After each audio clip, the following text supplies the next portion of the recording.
When this schoolboy walks into the classroom, the bully is already waiting for him, and the first thing he does is greet Mu with a punch straight to the face. Blood hits the floor, but something is seriously wrong with Mu today. Instead of backing down, he slowly starts laughing like a complete maniac, and then charges straight at the bully. One punch, one brutal headbutt. That's all it takes to force the bully onto his knees right in front of the entire class. Everyone is stunned. They can't believe what they're seeing. Even the teacher has no idea what's going on. The hopeless loser everyone used to mock is now standing over his defeated bully, laughing like a madman, as if he can't even feel pain anymore. So what happened to him? Well, the strongest being on Earth just ended up inside his body. And his story began a very long time ago. It all started 3 million years ago, when humans were nothing more than stinky apes dominating the wildlife. Among those apes was the protagonist of our story, who was just an ordinary Australopithecus with an unusually strong love for hunting. But the defining trait that set him apart among all the specimens around was the fact that he never died. While his fellows turned to dust with the passing millennia, he remained alive to witness it all. Countless eons swept past him, but time had literally no effect on him. In the eternity of life he spent his time hunting, battling, and fighting. At some point, it became more than just a way of life. It became his obsession and sole purpose. In simpler terms, shredding his prey became his ultimate thrill. After spending 3 million years living this peak life, the guy got absolutely jacked. With nothing but raw physical strength gained from years of combat, he became so powerful that he literally ascended to the ranks of the gods. It didn't take him long to become the #1 ranked god in the divine realm. Now Mu, the once ordinary ape, is in charge of planet Earth. But becoming a god or some divine being had never been this guy's goal. And right now, boredom is tweaking the hell out of him. Out of sheer boredom, he lightly presses the ground beneath him with just his toe, and that one tap is enough to shake the entire planet. The planet he's sitting on happens to be the god's sanctuary, known as the Divine Realm. Every other god in the sanctuary feels the massive earthquake caused by Mu's casual tap. The second-ranked god, Lucifer, the god of Elmure, is especially annoyed by the tremor because he has no doubt who's responsible for it. Meanwhile, Mu slumps on his throne, his mood visibly sour. Apparently, he's already fought everyone who might have posed any sort of real challenge, and now there's no one left who can stand against him. It's been so long since his last fight that he can't even remember when it was. Perhaps it was 1,000 years ago he fought for the last time. Seems like my guy is quite literally suffering from success. He's so powerful that there's no one left to challenge him. But now that he thinks about it, if there's no one strong enough to fight him, maybe all he has to do is weaken himself to make it interesting again. With this genius idea in mind, Mu decides to possess the body of a weak human from Earth, where he'll seek opportunities to fight. Without wasting time, he calls out to his familiar, Yang Yang.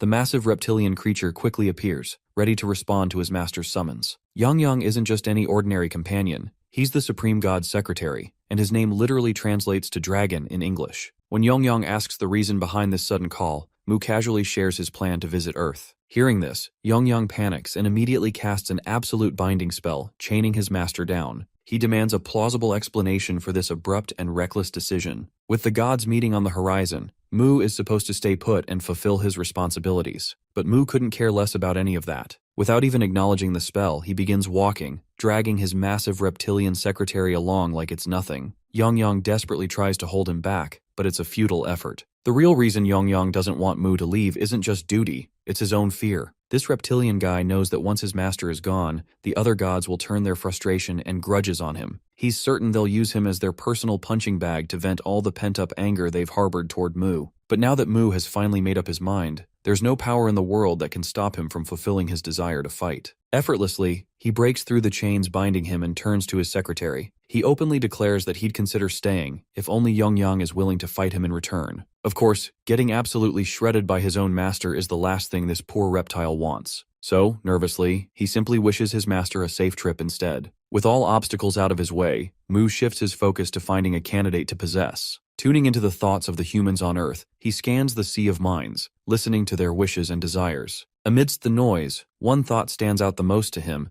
which is a wish from a particular guy who wants to be sent to another world. Mu grins ear to ear at this discovery. Not only has he found the perfect candidate to possess, but he can also grant this guy's wish as a bonus. It's a win-win for both of them. He then turns to his familiar and announces that he's leaving his body behind and hands over the responsibility of taking care of whoever ends up in his place. This throws Yang Yang into an absolute frenzy. Desperately, he tries to reason with his master, explaining that if the soul leaves the body and the body dies, the soul will perish as well. But Mu, being the stubborn force of nature he is, has already made up his mind. He brushes off Yang Yang's concerns and promises that he'll return as soon as possible. Now let's switch to this 17-year-old earthling, Li Ho. who up until now is just a runt, living his life by inserting himself as the main character in games where he can feel on top of the world. But this game is the last one he's playing because he's tired of his pathetic existence and is about to end his life, hoping to get isekai'd and live the life he truly desires. With no hesitation in his mind, he jumps off. As he falls, Lee Ho curses his god, trying to provoke him into sending him to another world. Eventually, he hits the ground with a nasty splattering sound, and after dying, the next thing he sees is a massive beast standing in front of him, leaving him sweating his balls. Both Lee Ho and Yang echo the same question. Who the fuck are you? Now let's switch to Mu, who possesses Lee Ho's body a second before it hits the ground. And as soon as the body is rendered a bloody mess upon impact, he can barely move his limbs. Before proceeding further, here's a little lecture about involuntary muscles. Muscles that move without conscious control are called involuntary muscles. The heart and the muscles of internal organs are examples of involuntary muscles. Mu, who has spent 3 million years training only the physical body, has reached the pinnacle of understanding the human form. He can consciously control every part of the body, such as blood vessels, and yes, even involuntary muscles are no exception. He repairs the heart of this dying body by manipulating the blood vessels, and even manages to stop the bleeding. Honestly, it's been a while since he's bled this much, so the feeling of losing blood is just turning him on to no end. He's now feeling very proud of the decision he made to come here. First, he decides to head to the base, which of course is supposed to be the house of Earthling Lee Ho. After getting back into his dorm room,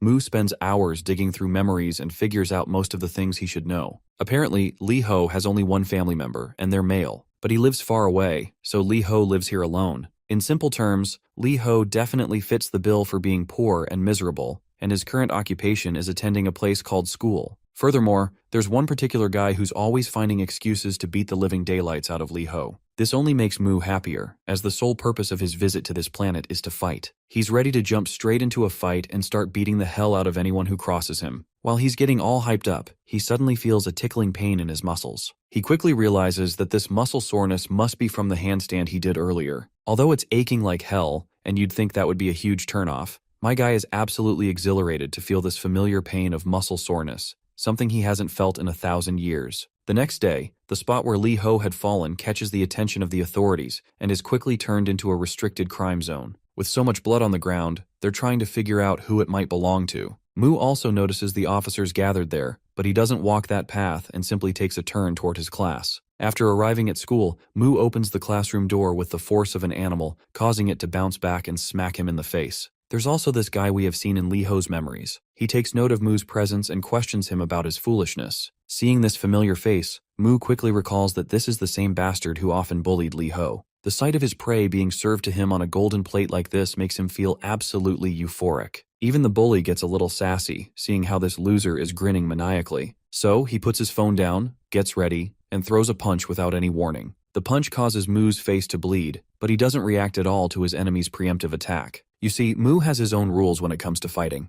A fight only begins when all parties involved have this implicit understanding, or you can call it a will to fight. Therefore, the key lies in the opponent's intent. The way to confirm that intent is by waiting for the opponent's preemptive attack. Although this code of conduct causes Mu to take a lot of damage to his face, he's glad that he now finally has the green light to proceed with the fight. So, without a second thought, he delivers a devastating blow right to this bastard's face. Bro puts so much force into his punch that all the muscles in his arm electrify with pain from the muscle soreness. The pain is so unbearable that he literally makes a face like he just ate something nasty. Let's not forget the fact that they're in a classroom, and the teacher immediately starts shouting his ass off, furious to see these two idiots fighting each other. The bully, on the other hand, feels his pride crumbling after getting rocked by such a hard punch. To save his face, he launches himself at our boy. Mu quickly gets into high alert, but he is not sure if he can save himself. If his body were in good shape, he'd easily avoid this much. But since he currently lacks the necessary strength, he decides to use a different trick he has up his sleeve. Even so, he still ends up taking a hard blow from the bully and learns the hard way that there's no mana on Earth. The bully prepares himself to throw another punch, while Mu dreads the fact that he's running out of options to defend himself. But still, he steels himself to face this bastard head-on. Even if he can't use his arms, legs, or magic, my guy just uses his hard head, literally, and takes the punch directly to his skull. His skull is so solid that the bully actually hears his own bones cracking, leaving him in agonizing pain he never thought he'd experience. While the opponent is dazed and distracted by the pain, Mu takes this opportunity and slams his head right into the bastard's belly, right where the human's weakest point lies,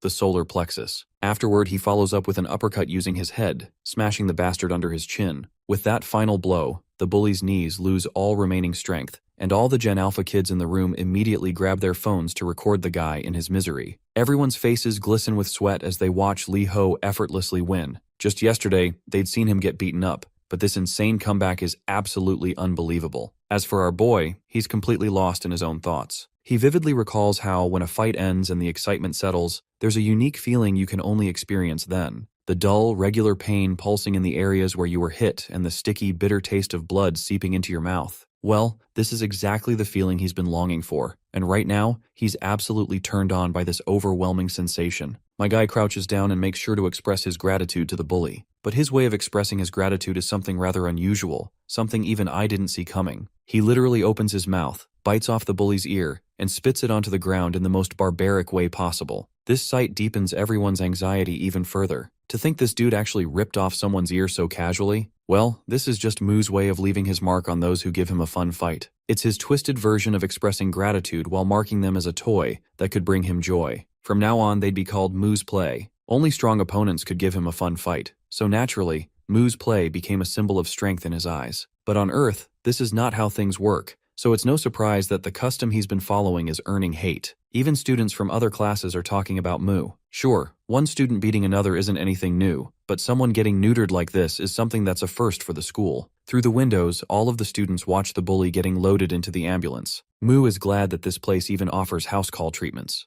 As the ambulance van speeds off, he bids a final goodbye to the bully in good spirits. While our boy has earned the thrill of the fight he was craving, it's now finally time to face the consequences. His annoyed teacher is standing right behind him. Once they get into the office, the teacher begins berating Moo. The teacher is so pissed that he instinctively raises his hand to hit Moo. Moo, on the other hand, just gets thrilled at the thought of the oncoming blow and actually wants the bastard to hit him. But seeing how worked up Moo looks, the teacher begins to flinch and stops dead in his tracks. The teacher simply twirls away, believing that arguing with this nutjob is pointless. So he tells Moo to bring his parents and, with that, dismisses him with permission to leave the school early. A while later, Moo can be seen walking down the streets with his mood visibly down since he wasn't able to fight more. Though it's good that he got freed early, as he needed time to recover from the damage. There's a lot to do if he wants to keep fighting with this weak body. If only he could use mana, it would be a game changer for him. About mana. It's the power beyond humans, called by various names like Kai or Chakra in some places, but in most cases,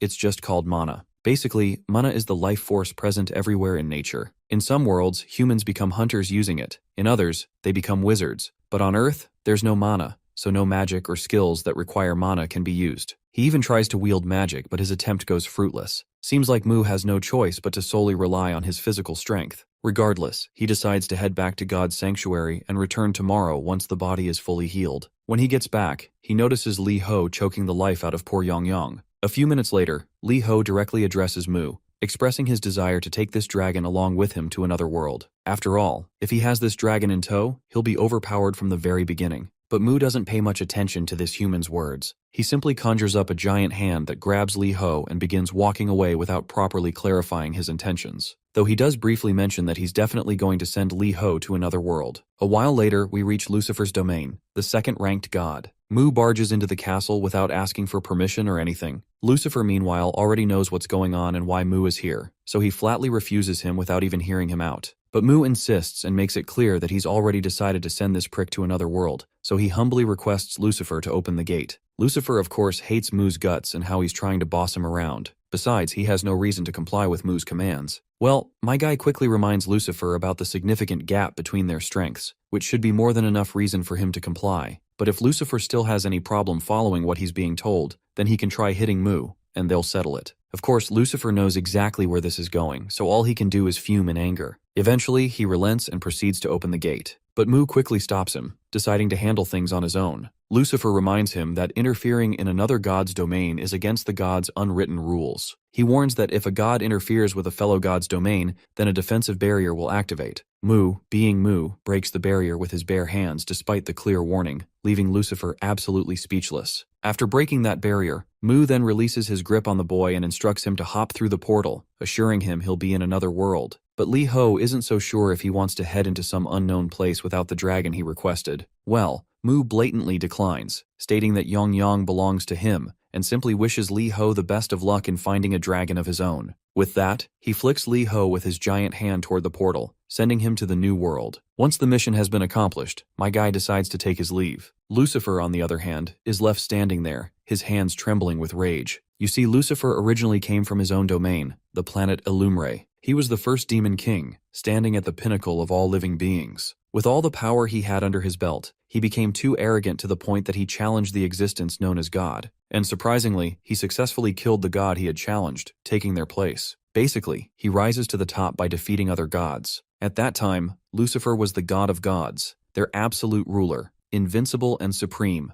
legendary and unparalleled, catastrophic and mythological, infinite and transcendent. In short, he was an utterly undefeatable force to reckon with. Well, that was only until Mu appeared. So in the present, it's not surprising that Lucifer absolutely hates the brute known as Mu. Outside, while Mu hops onto Yongyang to depart, we see one big ominous eye keeping a close watch over our hero. Let's take another look at Lucifer, who is as red as a tomato with all the anger bubbling inside him. Now let's switch back to that bully, whose face creepily resembles an angry Lucifer's. He's absolutely annoyed after getting his ass handed to him by a so-called pathetic loser. Though he's not about to let Li Ho off the hook so easily, especially after getting humiliated like that, it's just against his pride. To take revenge, he decides to call in his ace up his sleeve, Cheol Hyung. Enter Kang Cheol. He's a jacked dude and the 11th National Sports Festival Youth Division boxing middleweight champion. As he pours sweat in the gym, a ringing phone in the locker room suddenly catches his attention. It turns out the phone isn't his, it's his friend Guak Cheol's phone. Guak has 2 years of boxing experience under his belt, along with 14 sparring sessions. Guak picks up his cracked phone and answers the call. And of course, the caller is none other than that shithead bully. By the way, I still don't know the bully's name, so let's give him a well-deserved nickname, Chickpuss. Chickpuss offers Guak a new phone to replace his broken one, but in exchange, there's something he wants in return. Well, you know how it goes.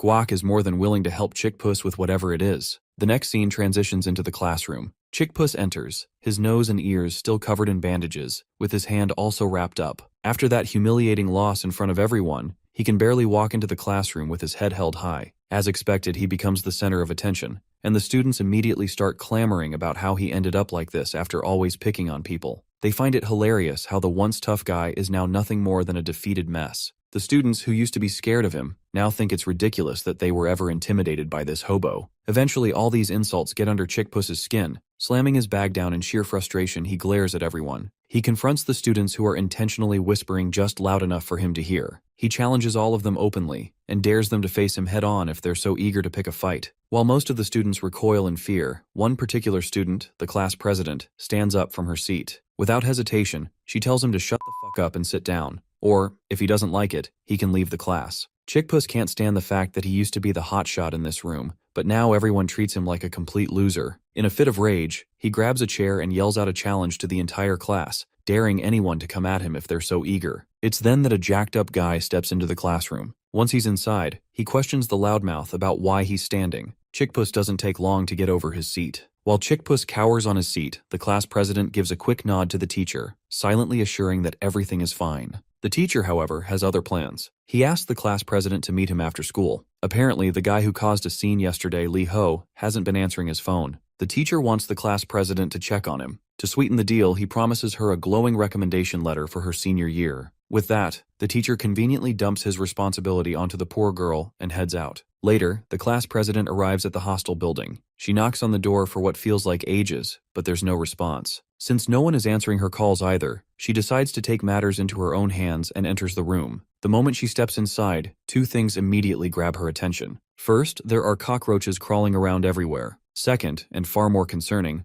the man she's looking for is sprawled out on the floor, his eyes rolled back in his head. Her heart races and panic sets in. For a moment, she genuinely believes she's staring at a corpse. Later, we see that Li Ho's body has been escorted to the hospital. Right at that moment, Mu returns into the body. After finding himself in a completely different place than where he last left the body, Mu is naturally curious about his surroundings. As he tries to sit up, he notices he's connected to a drip. Since he does not understand the concept of injections or IVs, he feels dubious about the strange sensation of fluid entering his veins. He focuses on it and soon realizes the fluid contains nutrients, which are being absorbed rapidly, helping to speed up his recovery. It's not exactly magic, but whatever this thing is, it's undeniably effective. The thought that even Earth has something as useful as this brings a smile to his face. However, his subtle snickering catches the class president's attention, and it only creeps her out. She then explains that the homeroom teacher instructed her to find him. Now that her mission is successful, she plans to head back. Meanwhile, Mu has a lot of questions he wants answered. So, he quickly requests her to wait for a moment so he can ask her a few things. She acknowledges his call and stops upon his insistence,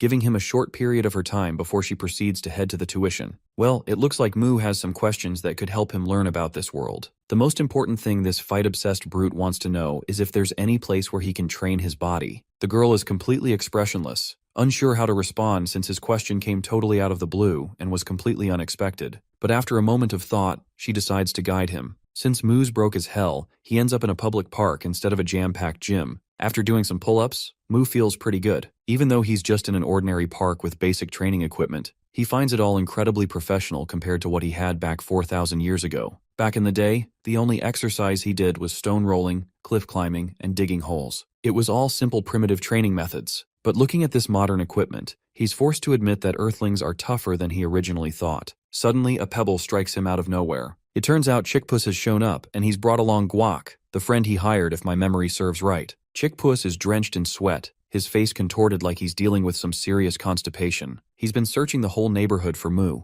and of all places, this is where he finally finds him. Meanwhile, Mu picks up the pebble from the ground, trying to figure out who had the nerve to tag him with that thing. Chickpuss, in a not-so-bright move, admits it was him. He immediately follows up with a threat, bragging that Mu's days are numbered because this cousin of his took out all the third years single-handedly. But before Chickpuss can finish running his mouth, Mu lands a punch so devastating that it sends him straight to the ground. You see, to Mu, that pebble counted as a preemptive attack, which was more than enough justification to start the fight. The scene transitions to the gods' sanctuary, where all the gods are gathered around a grand round table for a regular meeting. But instead of Mu, Yongyang has taken the seat to represent his master. With a written speech in hand, Yongyang begins the meeting, prepared to act as a messenger on behalf of his god. Things take a sharp turn when the absolutely livid Lucifer interrupts, demanding to know what in the actual fuck Yongyang is doing there. The poor dragon nearly jumps out of his scales in shock. In a panic, he scrambles to reassure Lucifer that he's only there to deliver a message and will leave right after. After this frantic explanation, Yongyang gathers himself and proceeds to deliver the message. The message is simple, perhaps too simple. It states that Mu is looking forward to fighting someone stronger than himself and asks to be notified immediately if such a person shows up. And with that, the message concludes. Unsurprisingly, Lucifer is beyond annoyed by this nonsense. He slams the table so hard in frustration that a crack forms along its surface. Still fuming, he vents his frustration aloud. These meetings are already a colossal waste of his time, and now Mu can't even be bothered to show up in person. Lucifer turns to the other gods, questioning if they're really okay with this kind of insincere behavior from Mu. A heavy silence falls over everyone, making it painfully clear that, no, they're not okay with it. But at the same time, there's nothing they can do about it, at least not right now. That's when a blue-haired god, the third-ranked deity and divine archer Soso, speaks up. She reminds everyone that these meetings are meant to ensure world stability. When an abnormality arises that even the heart god can't handle, everyone is supposed to step in and deal with it. However, she finds it disappointing, if not outright disrespectful, that Mu didn't even bother showing up. Lucifer, already a ticking bomb, erupts again. He roars that the real issue is how maintaining the world seems like nothing more than a game to Mu.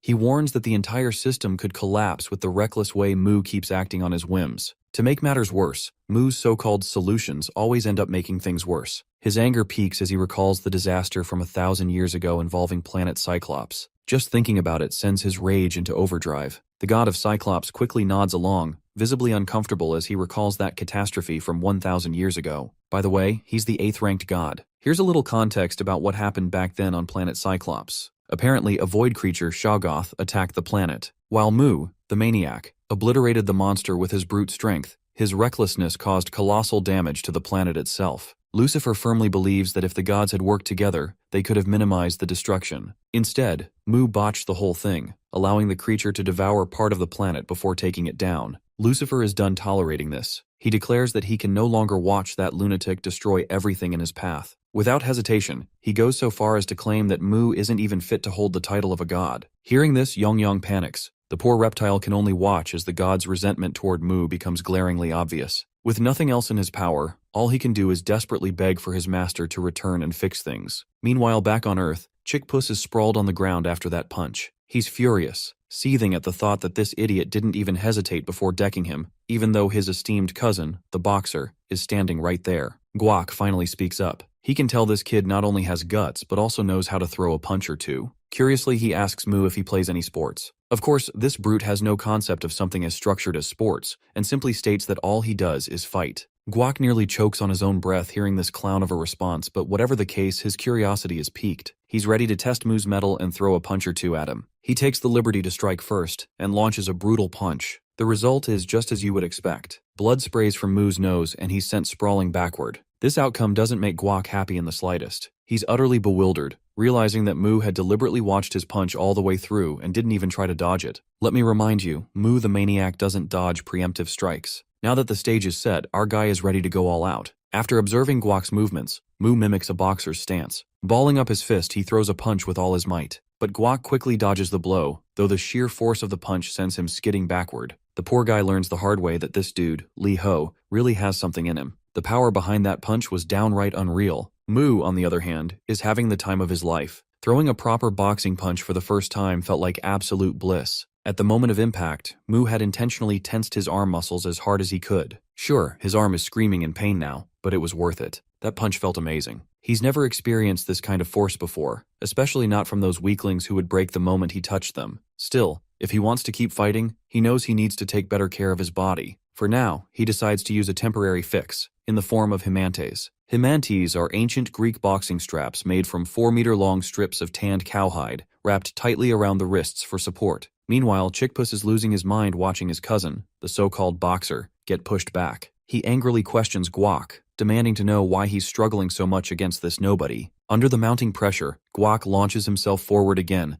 aiming to land another punch. But Mu quickly safeguards himself, effortlessly blocking the attack. Guak, on the other hand, is gritting his teeth in frustration. He's throwing everything he has, yet this guy is just standing there, stopping all his punches as if it's nothing. Mu, on the other hand, is analyzing every move. He notes how fast and precise Guak's punches are, but they're way too predictable. Just watching the way his muscles move, Mu can tell exactly where each punch is aimed. Finally, Mu takes a calculated step back, effortlessly avoiding a direct hit. Guak gets frustrated after having his blow dodged, so he quickly throws another punch, but Mu dodges that one too. And then, my guy counters with a perfectly placed punch to Guak's hand, causing him agonizing pain. Mu finds it funny when he notices how Guak's pained reaction is quite similar to Chickpuss's expression. If he had any doubts before, they're gone now. These two are definitely cousins. With another decisive blow, Mu knocks Guak out cold, leaving Chickpuss standing there, frozen in fear under Mu's intense gaze. While Mu is eager to finish what they started, Chickpuss can only tremble with his courage completely drained. Seeing Chickpuss cowering in fear, Mu concludes he's lost the will to fight. He directly asks if this bastard plans to fight further, but before Chickpuss can muster a response, Mu delivers a devastating punch straight to his face. What follows is a relentless flurry of blows. Mu doesn't give Chickpuss even a second to concede defeat. Blow after blow lands, and by the end of it, Chickpuss is beaten to a pulp. To finish things off, Mu delivers one final bone-rattling punch, knocking Chickpuss out for good. Satisfied that his opponent has no fight left, Mu turns and walks away after claiming the ear of Guak, and leaves the two broken cousins behind. Later, Mu returns to his apartment, sitting there and reflecting on the recent events. He admits that fighting has been fun so far, but the fact that his body breaks so easily is holding him back a lot. He never, even in his wildest imagination, thought that his muscles would tear just from throwing a few simple blows. While this muscle-tearing process is crucial for growing stronger and continuing to fight, it constantly interrupts him. He eventually decides to head back to the god's sanctuary to retrieve something he had asked Yang to prepare, which is a recovery magic orb. However, when he tries to return to the sanctuary, he fails. No matter how hard he concentrates, the transition just doesn't happen, leaving him wondering what in the world is going on. To understand the situation, let's rewind a few days to the divine realm, the domain of Elmer, under the god Lucifer's charge. This was when Mu had forcefully tossed Lee Ho into Lucifer's world. Before leaving, Mu had told Yang to try and procure a recovery magic orb if possible. These orbs, it turns out, are special magical items often found on planets rich in mana like Elmore. They're common on such worlds, casually used for healing and recovery. But Earth, being a planet with scarce mana, only has these orbs through divine blessings or the whims of the gods. As a result, they're exceedingly rare on Earth, and only a select few humans throughout history have ever possessed them. Those who did were revered as gods by the rest of humanity. Yang promises to prepare what his master requested before returning, but he curiously asks who will attend the regular meetings if Mu is going to leave. In response, Mu rummages through his pants and pulls out a piece of paper containing the speech the dragon is supposed to deliver. With that, his master leaves. Meanwhile, Lucifer has been keeping a close watch with his giant eye. In the present, there's only one thought on Lucifer's mind. Mu's body is currently empty. Since Mu didn't join the meeting, it means he's planning to stay away for longer. This is a golden opportunity Lucifer doesn't want to lose. In fact, it's a once-in-a-thousand-years opportunity. Without hesitation, Lucifer quickly uses one of his spells and summons purple rods, letting them crash down. But Young quickly dodges the attack, sternly questioning Lucifer about what he's trying to pull. With a firm tone, the dragon inquires if this is perhaps a declaration of war against the Earth God. Lucifer rises into the air, making it clear that he will expel the Earth God from the seat of divinity. It's a war, and he intends to win. With this declaration, Young doesn't try to hold back either. He quickly opens his maw, preparing a compressed breath fire attack, and shoots a beam of fire at Lucifer. But Lucifer casually flings the attack away like it's nothing. The attack literally spans 360 degrees of the entire planet and causes a massive explosion. The explosion is so enormous that even So has to activate her self-defense aura, casting it over all the other gods to protect them from the collateral damage. After that massive attack, Young decides to take things up a notch. He activates his polymorph release ability, and the guy grows to a massive size. Compared to him, Lucifer looks like a tiny mosquito. But as we all know, size doesn't matter. What truly matters is stamina, and it's no surprise that someone as big as Young eventually gets outmatched. So looks tired already, and since she doesn't want to be part of this mess, she starts to leave, but Lucifer quickly stops her. Before she leaves, he wants to know where she stands, whether she supports Mu or opposes him. But So doesn't want to choose sides, so she decides to remain neutral. Lucifer, however, doesn't care if she stays neutral as long as she stays out of the way. He turns to the others and tells them to step forward if anyone opposes this idea. If anyone wants to oppose him, he's more than ready to handle them himself. Young then speaks up, questioning Lucifer's audacity to think he can actually defeat Master Mu. Lucifer sneers in response, confident that Mu, with that weak earthling body, couldn't do jack shit. Young grows concerned when he realizes that Lucifer already knows this. Lucifer reminds the dragon that complacency in strength and neglecting vigilance will lead to Mu's downfall. But Young isn't about to let Lucifer have his way. He quickly retaliates with his giant tail, but Lucifer slices through it with his sword as easily as cutting through a cucumber. Severely injured, the poor dragon is left wounded, but Lucifer makes it clear that as long as Young is alive, he can still reach Earth. And once there, he'll make sure to destroy Mu while he's in his weakened state. Young laughs out loud at Lucifer's words, mocking the idea that this bastard stands a chance. The scene transitions to Guak, who has just come out of the nursery after being patched up. In the gym, he's getting an earful from his senior. His senior does not like the fact that this punk ended up badly injured and now wants to quit fighting,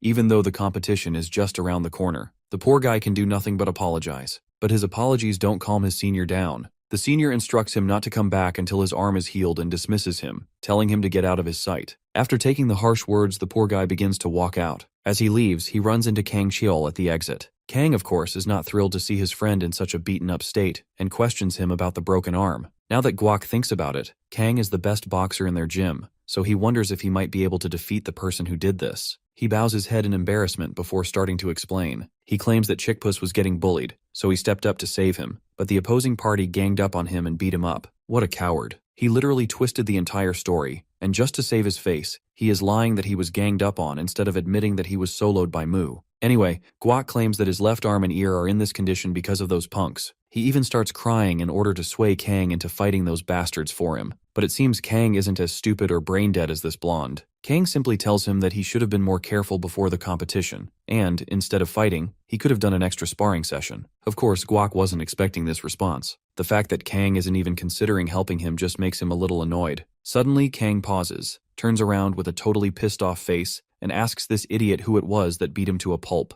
Now let's switch back to Mu. After trying to teleport himself several times, he once again fails to return. This is something very strange to say the least. There's only one scenario in which he wouldn't be able to return. The first scenario is when the original body is damaged. But Mu is sure his body is supposed to be protected by Young, and even if it wasn't Young who damaged the body, there aren't many things that could harm it. That's when a realization dawns on him. He entertains the idea that perhaps all the gods have joined forces to attack him. He feels annoyed to think that out of all the times, this is when they chose to challenge him. He desperately wants to fight them, but he's not sure how to do it while he's stuck here. After punching the poor pillow into oblivion, Mu tries once again to calm himself down. Even if all the gods attacked him at once, he's confident that Young wouldn't go down so easily. Still, Mu can't afford to just sit around and do nothing, so he decides to do what he can for now. The next day, we find him once again in the park, where he's back at his strength training. Right now, his main goal is to focus on strengthening muscles other than his arms. He can feel the strain in muscles he doesn't normally use, and though they scream in pain, the sensation is quite thrilling. The more he pushes himself, the more he enjoys it. His laughter echoes through the park as he revels in this moment of rapture. Onlookers nearby are left utterly bewildered, witnessing this strange dude enjoying himself in such an odd, almost unsettling way. After this rigorous training session, his legs finally give out, and he collapses. This is when he notices the class president, who looks less than pleased to see him here. She asks him, somewhat sharply, why the hell he's not attending school. Later, they both sit down, and he initiates the conversation by questioning her on why it's so important for him to be in school, especially since it's not really the place for body training. She asks him what his plan is then. He simply replies that he just wants to get stronger, and that's the only reason he's training. The president then asks another daunting question, why does he want to get stronger? He explains that it's so he can fight better, since right now, he's too weak to fight at all. His body is completely untrained, and he needs to build it up. His arms are already in bad shape, even though he's only been in a few fights. With strength training at the gym, he can build endurance, and if he gets stronger, he'll be able to fight longer, and possibly more than once, and eventually, more than twice. His body will also move better. Hearing this guy ramble on about training non-stop is starting to make the girl feel nauseous. He's been going on for hours, and she's not sure how she's supposed to get this maniac to come to school. Then, an idea clicks in her mind. She asks him why he's bothering to train if there's no one to fight. She reminds him that he's just working out alone, with no one around to challenge him. He needs to meet people, stir up some conflict, and only then will he find someone to fight.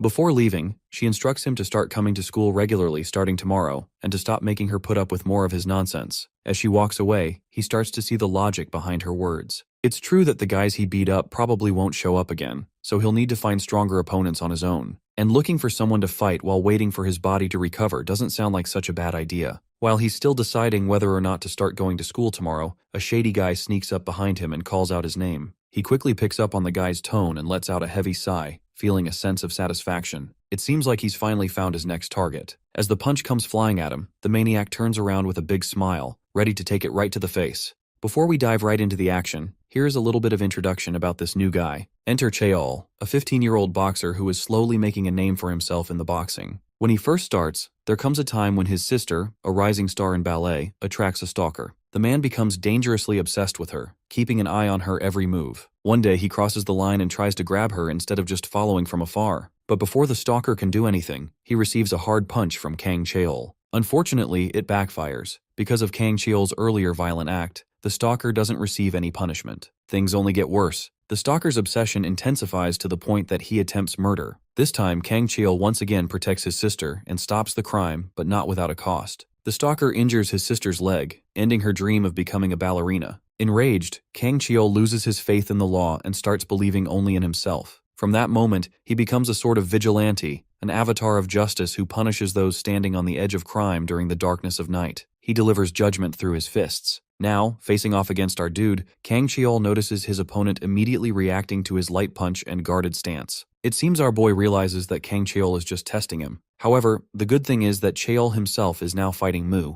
something he didn't expect, since he thought it would take a while to find his next opponent. Kang Cheol seriously asks him what his purpose is in beating people, whether he truly has a reason or if he just intends to become a thug. Mu, eager for a real challenge, expresses his disinterest in small talk. His arrogance angers Cheol, who rushes toward him. Mu dodges each of Cheol's attacks with effortless precision, something the self-proclaimed judge notices as well. Determined to break through, Cheol decides to block Mu's right field of vision. With that move, he finally manages to land a punch, but Mu blocks it with his elbow. Cheol smirks and challenges him to keep blocking. Now Cheol punches from the other side. The motion continues as Mu keeps blocking his attacks with his elbows. Mu also notices that Cheol is sharp enough to target his ruptured spots, leaving bruises all over his arms. Finally, Cheol lands a solid hit to his side, knocking the air out of him. Then Cheol teases him, telling him not to use his arms to block anymore. Still, he remains relentless, determined to teach Mu a lesson despite his injuries. But Cheol doesn't know that our boy actually thrives on pain. Mu starts to smile even as his body trembles from the blows. Cheol is taken aback by this unsettling reaction. Mu understands that he can't beat his opponent, not with the strength he has right now, but he also doesn't want to waste the chance to fight someone this skilled. So he decides to reason with himself, not to enjoy the beating, but to stay calm. He remembers his fight with a demon, when he nearly lost himself to the thrill of battle. At that time, he chose not to smile but to observe his enemy calmly instead. Now, with renewed determination, he gets up. When Demon attacks,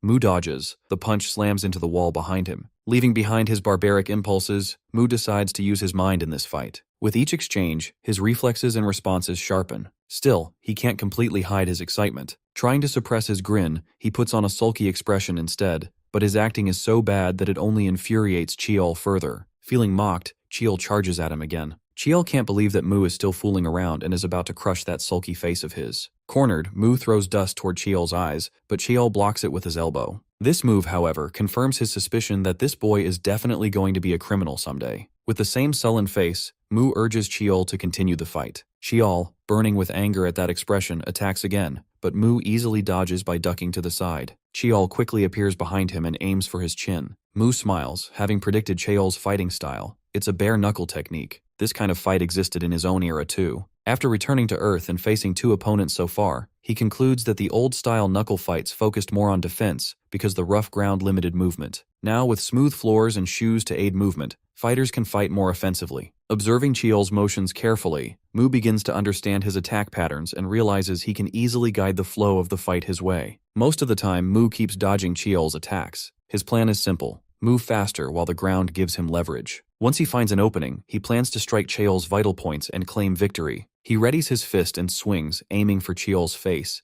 but to his surprise, his arm doesn't respond. He had tried to use his elbow for the strike, but something goes wrong. Mu laughs and taunts Cheol for missing his target. Furious, Cheol retaliates with a rod, striking Mu's leg and making him wince in pain. Cheol tells him coldly that while this might be fun for him now, in the future he'll probably laugh while tormenting others. But today, he'll learn a lesson that will wipe that grin off his face. As Cheol raises the rod again, Mu realizes he has lost this fight, something that hasn't happened in the last 4,000 years of his life. He braces himself for Cheol's next strike, but before it lands, something hits Cheol. Assuming there must be a witness, Cheol runs away. The person calls out to Mu, addressing him as master. Mu turns around and realizes that it's none other than the tiny form of Yang Yang. A little while ago, Lucifer is looking at Mu's real body, which he has securely trapped. This means Mu can no longer return to it. Worse, the space where Lucifer keeps Mu's body is a sealed dimension. His soul can't enter it no matter what. All Lucifer needs now is to open the Earth barrier to complete his plan. Turning to Yang Yang, he offers him the throne of Earth in exchange for cooperation. But the loyal dragon remains silent, which irritates Lucifer, who demands an answer. Yang Yang calmly asks whether the barrier can truly not be pierced by any attack. Lucifer confirms it with arrogance, saying no attack can break through it, and again orders him to accept the offer. Before he can finish, the dragon cuts him off, while saying that he's glad to hear that.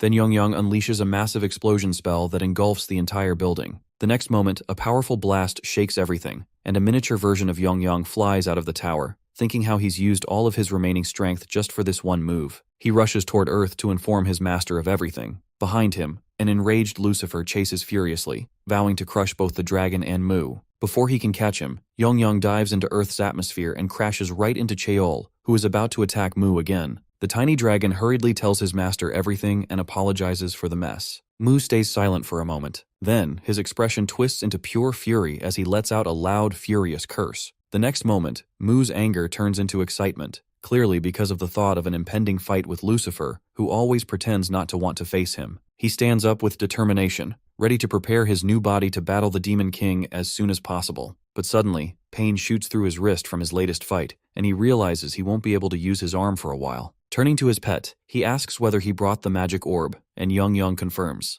The tiny dragon spits out a dragon bloodstone from his mouth, which is infused with a one-time healing spell. Regretfully, the dragon admits he should have brought more if he had known about the situation. Taking the stone in his hand, Mu assures him that it's more than enough. As the healing energy flows through him, his injuries begin to mend. But to his surprise, the effect feels strange. His muscles become more sensitive. He quickly deduces that the stone isn't just a healing artifact. It also contains a body enhancement spell. Yang Yang smugly replies that he added some of his own magic to strengthen it. Mu notices that he didn't use much of the stone's power since his human body can't hold much mana. Now the stone can still be used one more time. He tosses it toward his tired pet, telling him to use it for himself, but his loyal companion firmly insists on saving it for Mu. Meanwhile, Class Rep is busy admiring her own pet, a small creature named Dooley. She wishes it could talk so they could play together. After spending a moment with it, she leaves it in its little abode and heads for school. At school, the scene shifts to a local bully, who's deep in thought. He's considering quitting his role as a troublemaker since it never really suited him.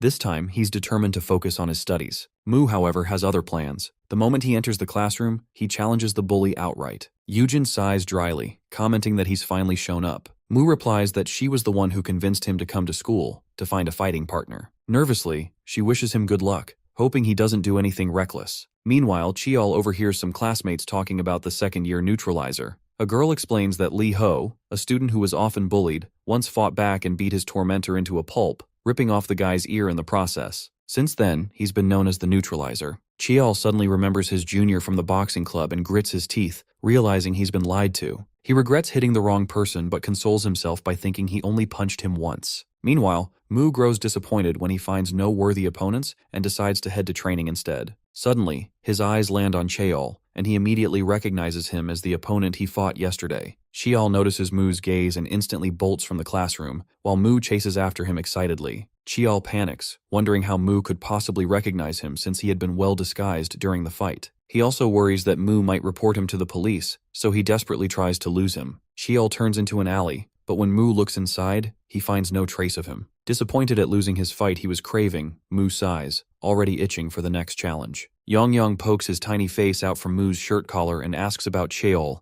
the human with the strong male scent. He descends to the ground and offers to track Cheol's scent so his master can follow. But before he can take off, his face collides right into someone's shoe. It's class rep's. Seeing the tiny dragon clinging to her shoe, her eyes widen in shock, and then her face turns bright red in disbelief. Yong angrily demands that she move aside so he can go on with his task. But she stands frozen in a daze, utterly fascinated by the tiny talking creature. Without hesitation, she scoops him up in her hands, something Yong visibly dislikes. He even asks indignantly if she has any idea who he is. Frustrated, he realizes that he can't use magic right now, which would have easily gotten him out of this situation. On the other hand, Yujin is completely enchanted, staring at him like he's the most adorable talking lizard ever, definitely more impressive than her pet Dooley. Yong wriggles free from her grasp and hides behind Mu's leg, grumbling under his breath about how weak he's become. Class rep then asks if Yong is Mu's friend, to which Mu confirms with a calm nod, adding that the little dragon is quite obedient. Yujin, however, is clearly jealous that Mu has such an extraordinary pet. Noticing her expression, Mu smirks and teasingly offers Yong to her for a while, much to the little dragon's horror. Later, the poor dragon ends up being taken to Yujin's home. Seeing his sulky face, she assumes he's simply upset. She recalls how Mu offered to lend her Yong in exchange for helping him find Cheol, and she had immediately agreed. Before leaving, Mu instructs his pet to stay with Yujin for now and return on his own afterward. When Yong asks where he's going, Mu replies with barely contained excitement that he's heading to Sansujang. Now, in the present, Yong introduces himself as Mu's secretary and raises his tiny hand to cooperate with her. Seeing this, Yujin's heart skips a beat at his cuteness, and she immediately extends her finger to shake hands with him. She guesses that by master, he's referring to Lee Ho, and she promises to help him as the class president. Hearing that term for the first time, Yong looks confused.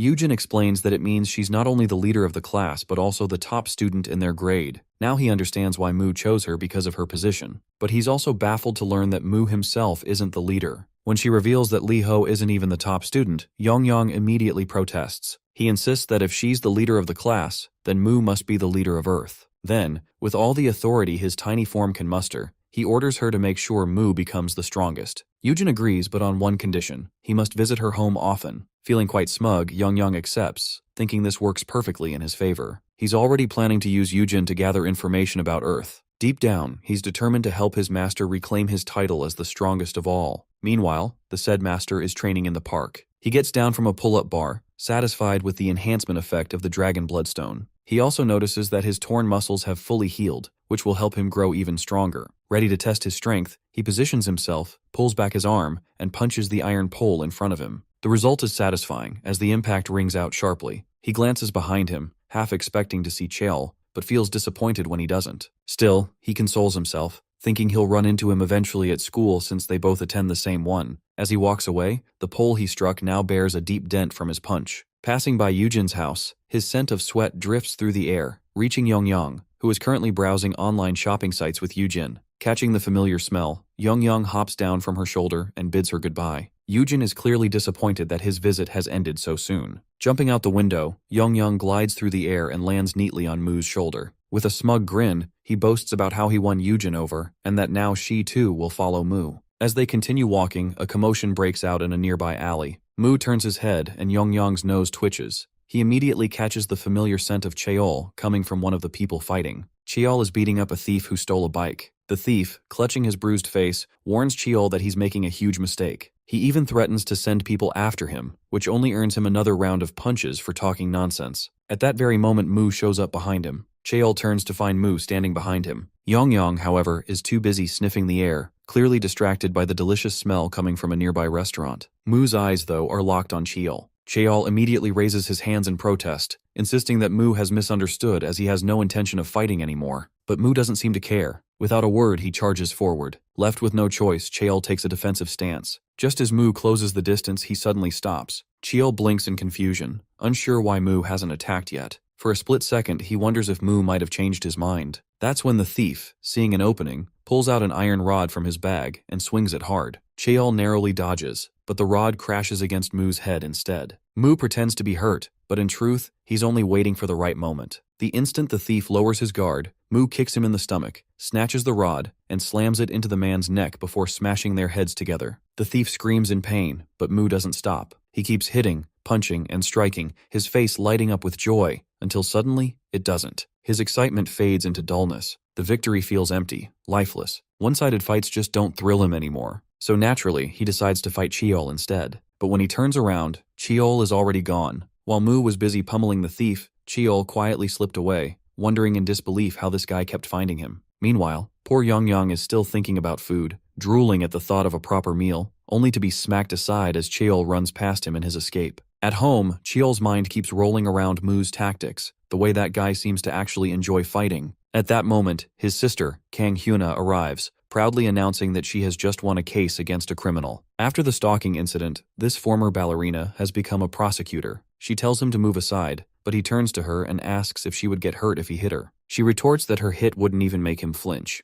Then she walks past him, explaining that for dinner, he'll have ramen but without an egg. He quietly observes how unbroken her spirit is, even after everything she went through. In contrast, that same incident has left him full of anger. But this isn't one of those moments for reflection. Not when he starts boxing again, his mind slipping back to his early days. Meanwhile, Mu is heading to school while poor Yongyang keeps apologizing for yesterday's incident, claiming that hunger made him lose sight. The students around them notice Yongyang and start guessing he might be a Komodo dragon. Just then, Yujin spots him and runs over, clearly excited to see him again. Mu asks her about the mission of finding the guy. She says she has a vague idea about the person he's looking for. Based on his description of Cheol in disguise, she realizes he's talking about Iljime. Mu doesn't recognize the name, so Yujin explains that it's short for Iljin Matajek, meaning someone who beats up bullies. Then she teasingly asks if he's into that kind of bully stuff. Mu, clueless as ever, just shrugs, but firmly adds that he has no intention of letting that guy go next time. At that exact moment, Cheol is standing right behind him.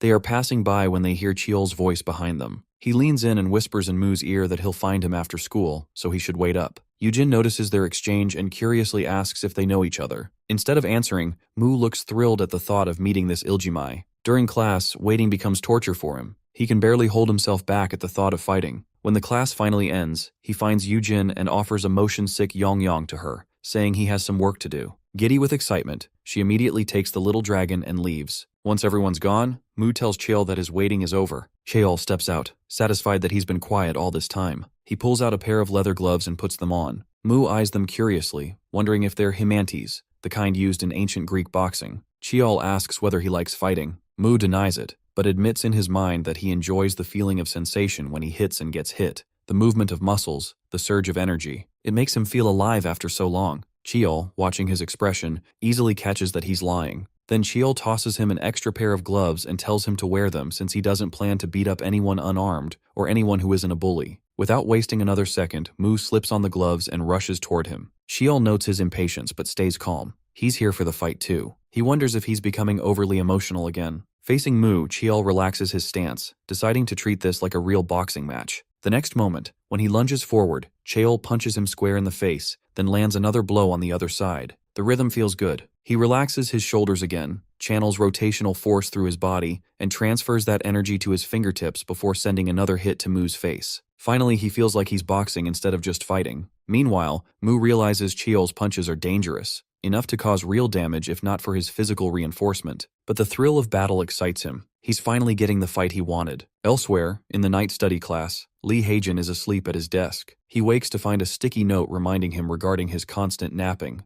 Grumbling, he checks his phone, grabs some chocolate, and steps outside, only to spot the classroom where Mu and Cheol are fighting. Inside, Mu kicks Cheol, who protests that kicking isn't allowed in boxing. Mu, clueless about the sport, leaps into the air and questions whether there's any rule saying fists are the only weapon in a fight. Then he kicks Cheol in the face, and again in the shoulder, relentless in his attacks. Cheol, however, forgets just how heavy his kicks can be. The next one is aimed at his leg, which he narrowly dodges. He can't afford to let his lower body collapse. Meanwhile, Mu tenses up, realizing that the effect of the bloodstone on Yongyang's physical reinforcement might have worn off. Cheol notices the sudden change in his expression and instantly realizes that Mu is out of strength. To lighten the tension, he suddenly bursts out laughing. Cheol laughs too, and their laughter echoes through the empty classroom. Outside, Heijin watches them through the glass window, disgusted that they're laughing in the middle of a fight. Inside, the match continues. Cheol rushes at Mu, but Mu, now drained from the physical exertion, decides to take a defensive approach. Cheol is merciless this time. He punches his knee, making him stagger, then lands another blow on his face. Yet he keeps smiling. He understands now that Li Ho's body isn't strong enough to endure against Cheol's solid muscles. A thought crosses his mind,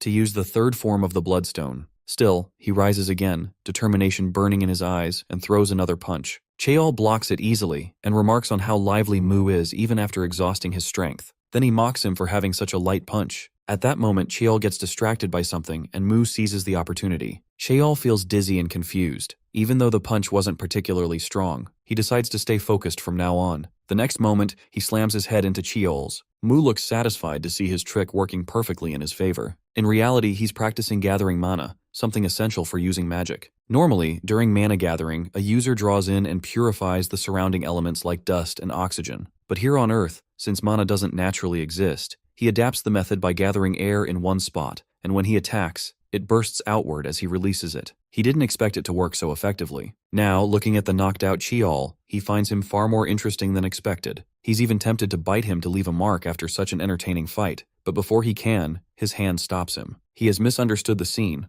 Cheol, still dazed, admits his defeat but refuses to let Mu cross that line. Finally, fumbling for words, he tells him that they'll see each other again. Later, Yongyang leaves Yujin's home, carrying the things she packed for him. She's ready to give him even more if he wants, but he waves her off and goes on his way. While walking, he spots Cheol heading down the street. The memory of how Cheol hit him and ran still burns in his mind, and revenge starts to bubble up inside him. Meanwhile, poor Cheol's head is still buzzing from Mu's earlier attack. Suddenly, Yongyang launches himself at him, but in just 0.16 seconds, Cheol reacts and flings the small creature away. He blinks in confusion, wondering what kind of dog that even was, and continues on his way. In this knocked-out state, our boy finds his poor pet sprawled out. The next day, he decides to keep Yongyang hidden inside the bag Yujin packed for him. Inside, Yongyang brags about how Yujin is doing a great job as his subordinate. He also decides to stay hidden to avoid drawing attention. That's when Mu spots Cheol, who questions why he's wearing a school uniform even on Saturday. Mu, who doesn't even know what exactly is Saturday, letting the matter go, Cheol asks about his passion for fighting. He calmly answers that he only fights when necessary. Cheol clearly doesn't buy the lie but lets it slide, instead offering him a chance to tag along while promising plenty of fighting opportunities. Mu's expression instantly shifts to excitement at hearing that, and he comments on how impressive Cheol sounds. He eagerly asks Cheol to take him to a place where he can fight. He, however, clarifies that it won't happen right away, which makes Mu doubt whether he's really as good as he claims. Then he tells him that before anything else, he needs to learn from him first. At Friday morning at Wild Goose High School, inside the restroom,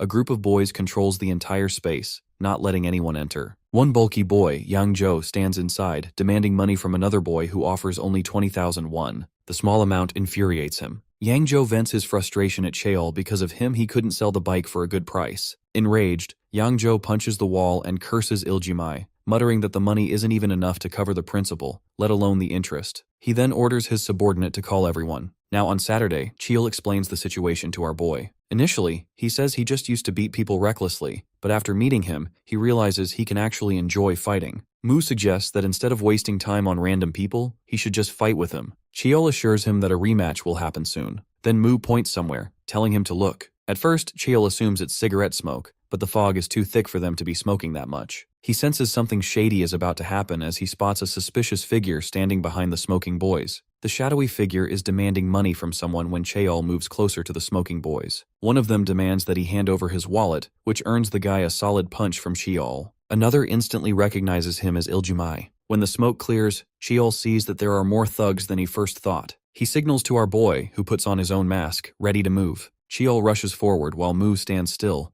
waiting for someone to land the first hit so he can join the fight. The chance comes when a goon pinches his leg, realizing he's with Cheol. Seeing that, Mu immediately joins in and punches him even harder. Before long, the two of them are beating the thugs down efficiently. Watching them, our boy notes that even though these delinquents act tough, they're actually weak, with the muscle strength of average people. What he doesn't understand is that their respiratory systems are in terrible condition. Cheol then picks up a wallet, one that belongs to a girl, and turns toward her. She happens to be his classmate. Meanwhile, Mu receives a warning from Yongyang about a new threat. Apparently, one of the thugs has already reported Iljime's location to Yang Zhou. Without wasting any time, Yang Zhou arrives with his lackeys. Cheol burns with anger he's been holding back for a long time, especially after seeing his classmate involved. He's ready for a brutal fight, while Yang Zhou orders his men to attack. Our boy, on the other hand, is thrilled to see an all-out brawl breaking out. Everyone fights recklessly, and he's enjoying every moment, until he suddenly takes a hard punch from Yang Zhou that sends him crashing to the ground. Yang Zhou doesn't understand why there seem to be two Iljimeis. Meanwhile, Heijin waits for someone who still hasn't shown up or answered his calls. Then he spots Yang Zhou, who's clearly out to kill his enemies. Watching the chaos, Heijin feels disgusted by their street fighting. He can't understand how anyone could waste their time like this. The truth is, his hatred for fighting comes from his father, a former mixed martial arts champion known as the strongest man. But every victory drove his father deeper into madness. At home, he became violent, taking out his rage on his family. Heijin's mother eventually escaped, but Heijin stayed behind to protect his sibling, enduring the abuse. Over time, he studied his father's fighting techniques. When he grew older, he started fighting back. That's when his father, feeling threatened, vowed to kill him and his sibling. Before that could happen, Heijin killed his own father. Because of his circumstances, he served only a year in juvenile detention before returning to school. Afterward, he worked tirelessly to support himself and his sibling. His body became his greatest asset, and he vowed never to risk it in meaningless fights like Mu or Cheol. But then his eyes land on a girl, Li Daljun, who is none other than his sister. And at that moment, he loses control, because now his sister is in danger. Yang Zhou stands before the knocked-out Mu, realizing that our hero isn't the real Iljimai, and wondering where the real one could be. The next moment, he gets a hard kick on his shin from Heijin, which makes him fall to his knees. Before he can make sense of what's happening, Heijin grabs his head and slams it against the ground with brutal force. Meanwhile, Yongyang is desperately trying to wake Mu up.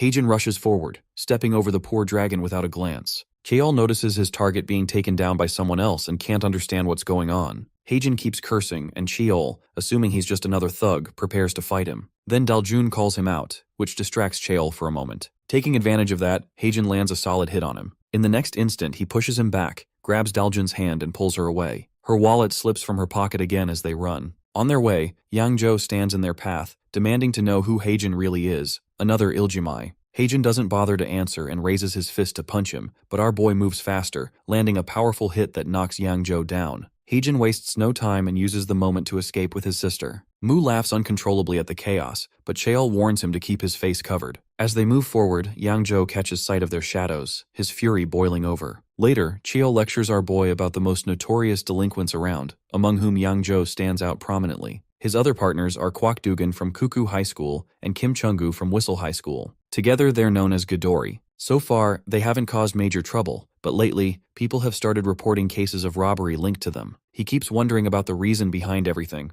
but after yesterday's incident, he finally realizes that all of them are the same people who once beat him up during a mugging incident. Yang Zhou turns out to be their so-called leader and the mastermind behind their crimes. It seems like Cheol's lecture is completely useless, as our boy doesn't even understand simple terms like delinquent or mugging. Cheol gets furious at him for having a brain but no common sense. Hearing his anger, Yongyang also gets worked up and yells at our boy for daring to talk to his master like that. Cheol is taken aback when he hears a talking creature, which he initially assumes is a frog. Mu calmly explains that it's his companion. Cheol now starts to find Mu a very suspicious person in his own way. First, he didn't know basic words, and just yesterday, he didn't even know what Saturday was. And now he has a talking frog, much to Yongyang's irritation. Finally, Mu decides to reveal his identity to Cheol, declaring that he is a god. Cheol doesn't believe him for a second and instead concludes that he must be an alien. Ironically, our boy doesn't even know what an alien is. It's revealed that they're sitting in the class president's room, who looks completely annoyed by their presence. Later, Yongyang finally manages to charm Yujin into letting the boys stay there for their plan. Cheol explains things to Mu in simple terms. Yang Zhou is their target. Still, Cheol feels a wave of irritation when he thinks about Daljun. At that moment, Mu reflects on Yang Zhou. Just thinking about him gives Mu a strange sense of defeat, though he realizes that Yang Zhou's bulky body creates a gap in their power. The thought excites him. He wants to fight Yang Zhou, but he tells Cheol that to win against him, he'll need proper training. Cheol agrees, admitting that he runs out of stamina too quickly. He offers to bring Mu to his gym for training. Mu thinks about boxing, but it doesn't feel enough. He wants something rougher, though he doesn't quite know how to express it. Meanwhile, Yongyang scrolls through a video on his phone and shows it to Mu. In the clip, a man takes a direct hit to the solar plexus and gets knocked down instantly. The streamer challenges anyone to defeat their champion for a 1 million won prize on the spot. Cheol watches too, and notices the name of Kim Chung-gu, who is one of the members of the Godori group. With that, our dude sets his new goal. First, he'll defeat Yang Zhou, and then, the remaining members of the Godori group. Meanwhile, in the Divine Realm, Lucifer is livid as he attacks the domain of the Earth God to vent his frustration. Staring at the barrier that holds the Earth, untouched and unshaken by his assault,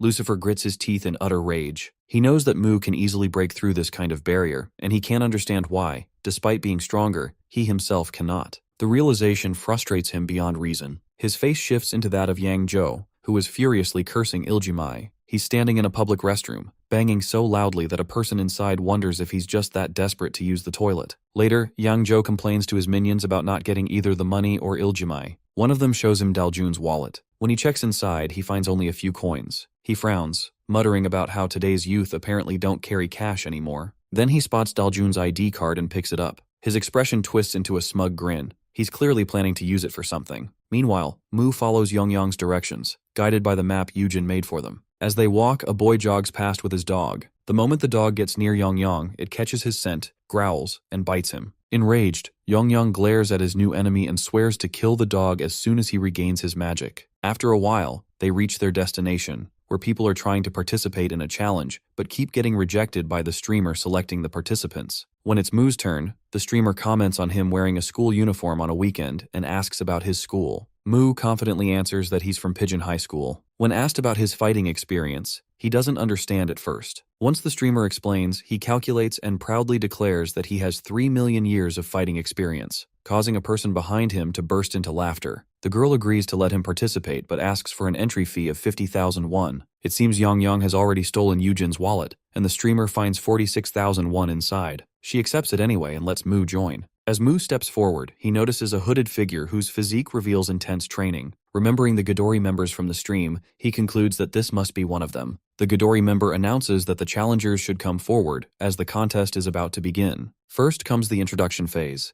This fighter has a 13-week winning streak. While the introductions are still going on, Mu steps up, ready to fight, but is stopped by a short girl who tells him this isn't how their fights are conducted. She then explains the tournament-style pattern of their competition. After a while, it's finally our boy's turn, to face the disciple of a famous Chinese martial arts master, the Chinese exchange student, Xiang Xingquan. The crowd starts buzzing with excitement, and people begin placing bets on the fighters. Meanwhile, Yongyang is completely confident in his master's victory. But then, he spots the same dog that bit him earlier. Fueled by vengeance, he jumps into the air, ready to get revenge. He lands near his master, who looks utterly confused by his sudden appearance in the arena. The dog, now off its leash, growls and gets ready to fight Yongyang again. The streamer, delighted by this unexpected turn, announces to the viewers that the match has now become a double battle, where even the participants' pets will fight alongside them. The crowd roars with laughter and excitement as the streamer reintroduces each contestant once again, hyping up the chaos to come. Everyone is confused at the sight of Yongyang, trying to guess what he actually is, a lizard with horns and wings. The streamer, thrilled by the chaos, announces the beginning of the match. The Chinese martial artist introduces his style, explaining the imitation fist, a technique where one mimics the movements of animals. He warns Mu that an unarmed human can never defeat an animal, so he should be cautious. With that, he rushes toward him, using the tiger fist to lure Mu into dropping his guard. Before he can land his strike, however, Mu hits him with a single powerful punch that knocks him down instantly. Mu calmly tells him that even if he imitates animal movements, he's still human,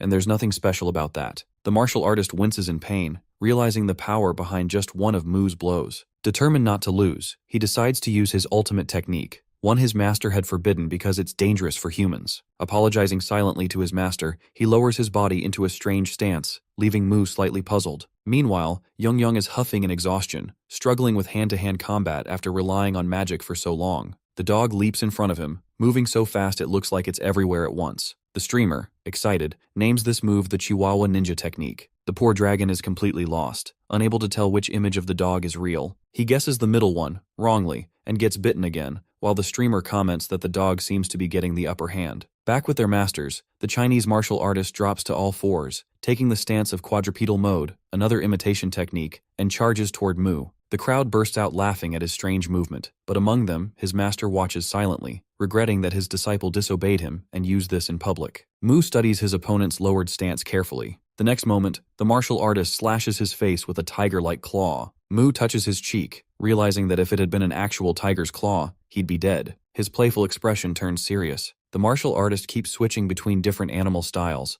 overwhelming Mu with unpredictable movements. For a moment, Mu feels tense, but soon, that tension turns into excitement. He glances at the dog fighting below and suddenly understands something. If his opponent fights like an animal, then he must also share an animal's weakness. He bends his knees, channels his strength, and unleashes a burst of muscle expansion. In an instant, he jumps high into the air, far above. The martial artist looks up, startled, and before he can react, Mu dives down and strikes him. His reasoning proves correct. The weakness of quadrupedal creatures is the sky. Mu then turns toward his pet match, glaring down at the terrified dog, who instantly collapses in defeat. The streamer excitedly announces Mu's victory, while the crowd erupts, some even searching online for where to adopt lizards like Yongyang. Yongyang, meanwhile, grumbles at Mu about his magic. After 5 matches, the winners advance to the finals. The 6th match begins, which will determine the second finalist. Mu steps up for his next fight. His opponent is none other than boxing diamond breed, Guak Cheol, whom Mu has already defeated once. Mu looks thrilled to see him again. Poor Guak Cheol, on the other hand, looks absolutely terrified.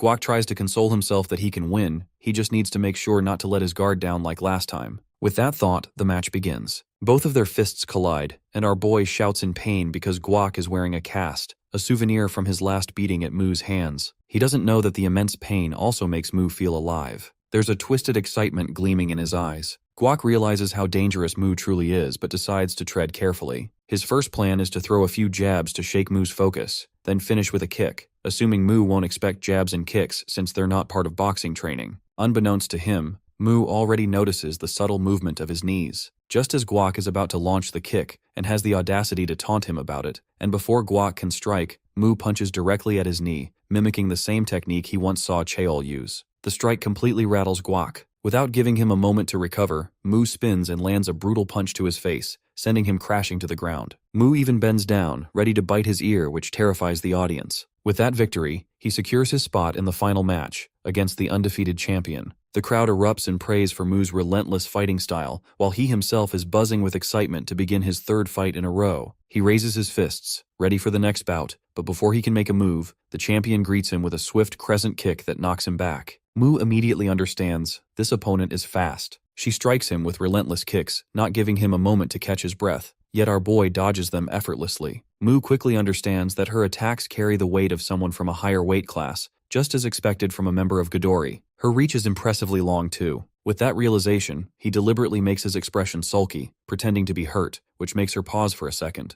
wondering if he's actually in pain. Mu knows he can't get close to his opponent easily, but still, he rushes toward her. Once again, her sharp kick stops him in his tracks, followed by a quick jab. He tries to extend his range by adding a kick of his own, but she ducks effortlessly, reading his movement like a pro. In this exchange, our boy not only takes a few hits but also counters with spinning kicks of his own, refusing to back down. She is stunned to see his sudden back whip kick. As Mu steps back, he notices the height difference between them, realizing that her tall frame makes her body less suited for close combat. She jumps again, striking from mid-air with another high kick. Observing her movements, Mu quickly figures out that all her attacks target the upper range. Before her kick can land, he steps back and drops down onto all fours. Now he's in quadrupedal mode, just like the Chinese martial artist he fought earlier, to counter her high attacks. He's hoping this stance will help him find an opening. She launches another kick, but this time he easily dodges with his lowered stance. She isn't used to this kind of low-ground movement, and it makes her tense. Meanwhile, the audience grows wild with excitement, cheering for the unpredictable match. The Chinese martial artist is baffled to see Mu flawlessly using the quadrupedal mode he himself spent 5 years perfecting. Even his master is impressed by Mu's adaptability, though he reminds himself quietly that his bet is still on the champion. The champion tries again to land a decisive kick, but Mu moves around like a cockroach, dodging every strike. She suddenly senses movement behind her and attacks instinctively, only to realize there's nothing there. Mu is already in front of her. In the next moment, he channels his energy and unleashes Imitation Fist, Behemoth Fist. The story flashes back to our hero's original story. He is from Earth, but doesn't stay there for long. After becoming Earth's leader, he moves to a planet designed by Lucifer, though not by his own choice. This realm is brimming with mana, and the animals here have evolved into terrifying monsters because of it. Day by day, Mu grows stronger as he defeats these beasts one after another. Among all the monsters he faces, Behemoth stands out as the strongest of them all. That's why he uses the hieroglyphic fist, an imitation of Behemoth's fist, in his match. For this purpose, he rearranges his muscles to closely mimic the monster's power and strikes the champion's side. She is thrown back and winces in pain. Before she can recover, he readies his fist again to attack. But before he can land the blow, the streamer announces that the match is over since it went out of bounds. Everyone is baffled to see the champion defeated by our guy. They're equally confused by the abrupt end of the match. The streamer quickly ends the broadcast, then turns to him with a smile, promising to give him the prize money. However, in the back alley, she clarifies that she only said he needed to win to get the money, but the real deal is that he must defeat her to earn it. Before he can react, she launches a flying knee kick that knocks the air out of him. That's when he realizes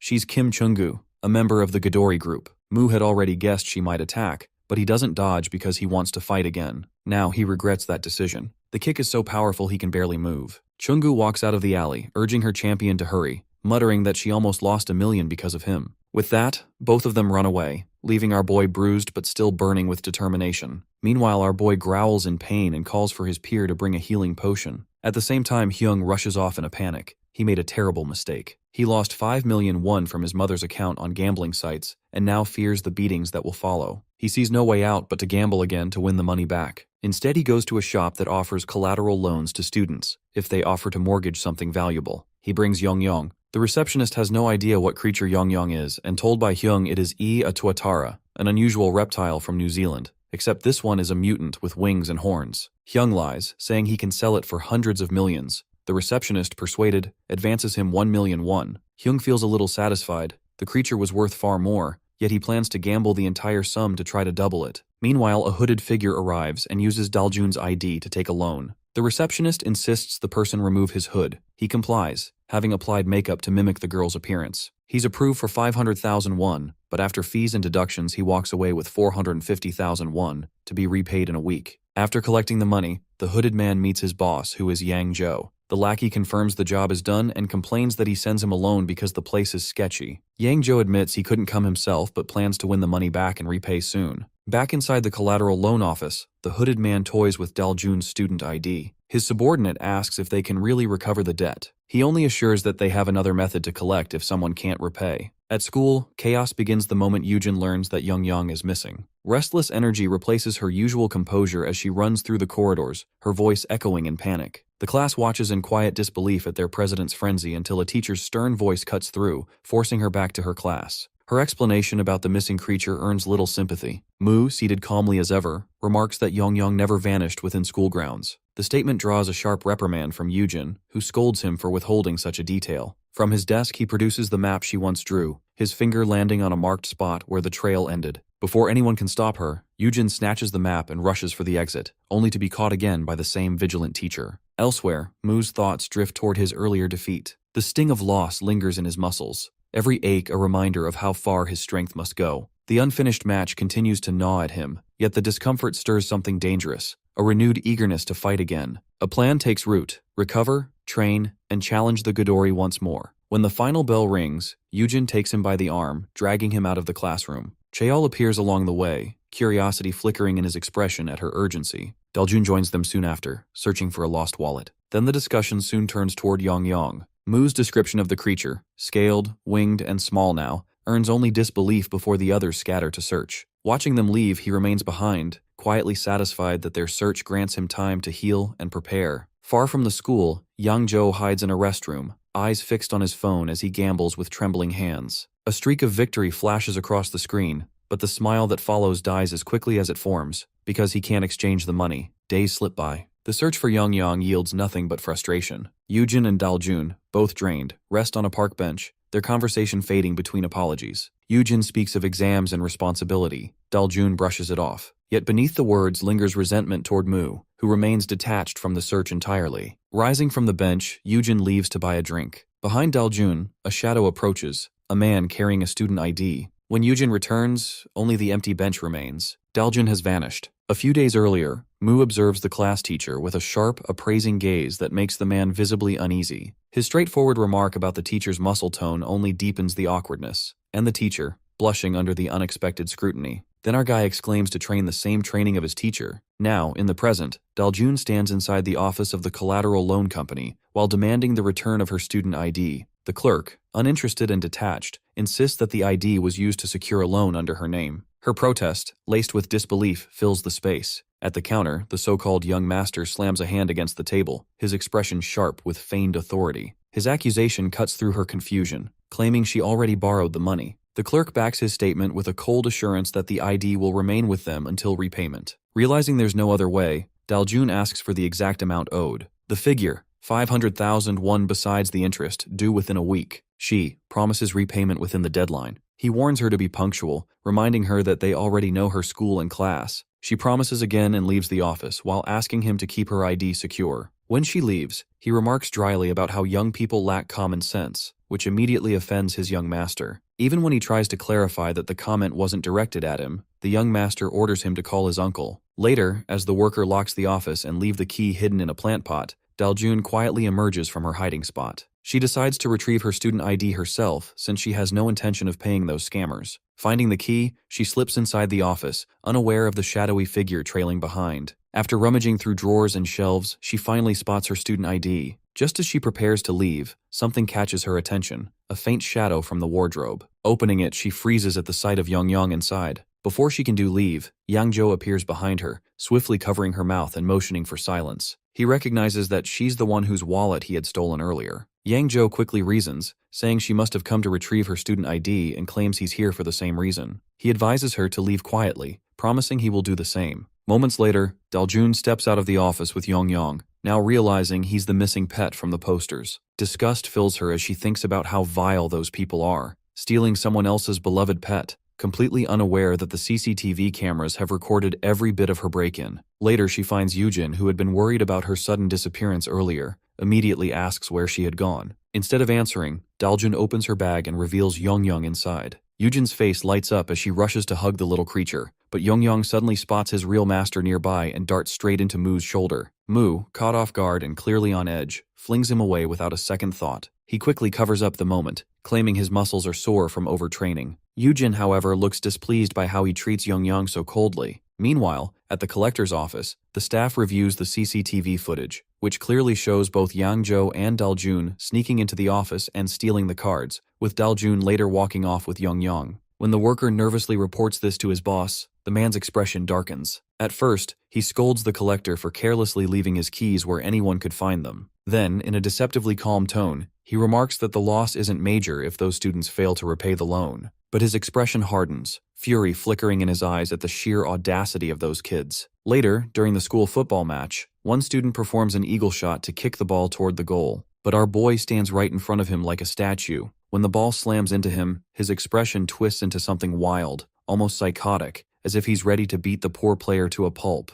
The students nearby watch in horror, whispering about the doomed player while their sports teacher rushes in to make sense of the chaos. Meanwhile, our boy seems to be thoroughly enjoying his PE training. At the same time, Yujin gives Yongyang her old phone so he can use the messenger app, since neither he nor his master has a phone to contact anyone. She tells him to use it if something like his previous kidnapping ever happens again. Yongyang, however, has no idea what Wi-Fi or a messenger even is. Nearby, Hyung, who has once again lost his money, grows nervous upon spotting Yongyang. The next moment, Yongyang launches himself at him, furious over the kidnapping incident. Hyung curses loudly as he throws the creature off himself. Meanwhile, the PE teacher tries to calm our boy down, explaining that he needs to stay peaceful during PE or he'll be kicked out of class. Right then, Hyung accidentally bumps into him, and as soon as Mu sees him, his face lights up with excitement, ready to brawl again in the name of PE time. Before he can attack, the teacher restrains him. When class ends, our boy eagerly tells Yujin how much fun PE is and insists he wants to have it every day. Yujin dryly comments that he doesn't even know what PE means. She then casually suggests that he leave Yongyang with her since he needs to go for training. Besides, she says, her pet misses her, and she needs to teach him how to use a smartphone. Meanwhile, Daljun stands nearby chatting with her classmates while Cheol complains about his aching neck. Heijin is about to go see the class president when Yangzhou, battered, spots Daljun. He angrily demands that she hand over her student ID. When she looks confused, he tells her about the CCTV footage that caught them, making her friends question. Desperately, he warns that if she doesn't return it, she'll end up beaten like him. He then snatches her bag, trying to grab the ID, which draws the attention of both Cheol and her brother. Both boys charge forward as Yang Zhou threatens to hit Daljun unless she gives him the card.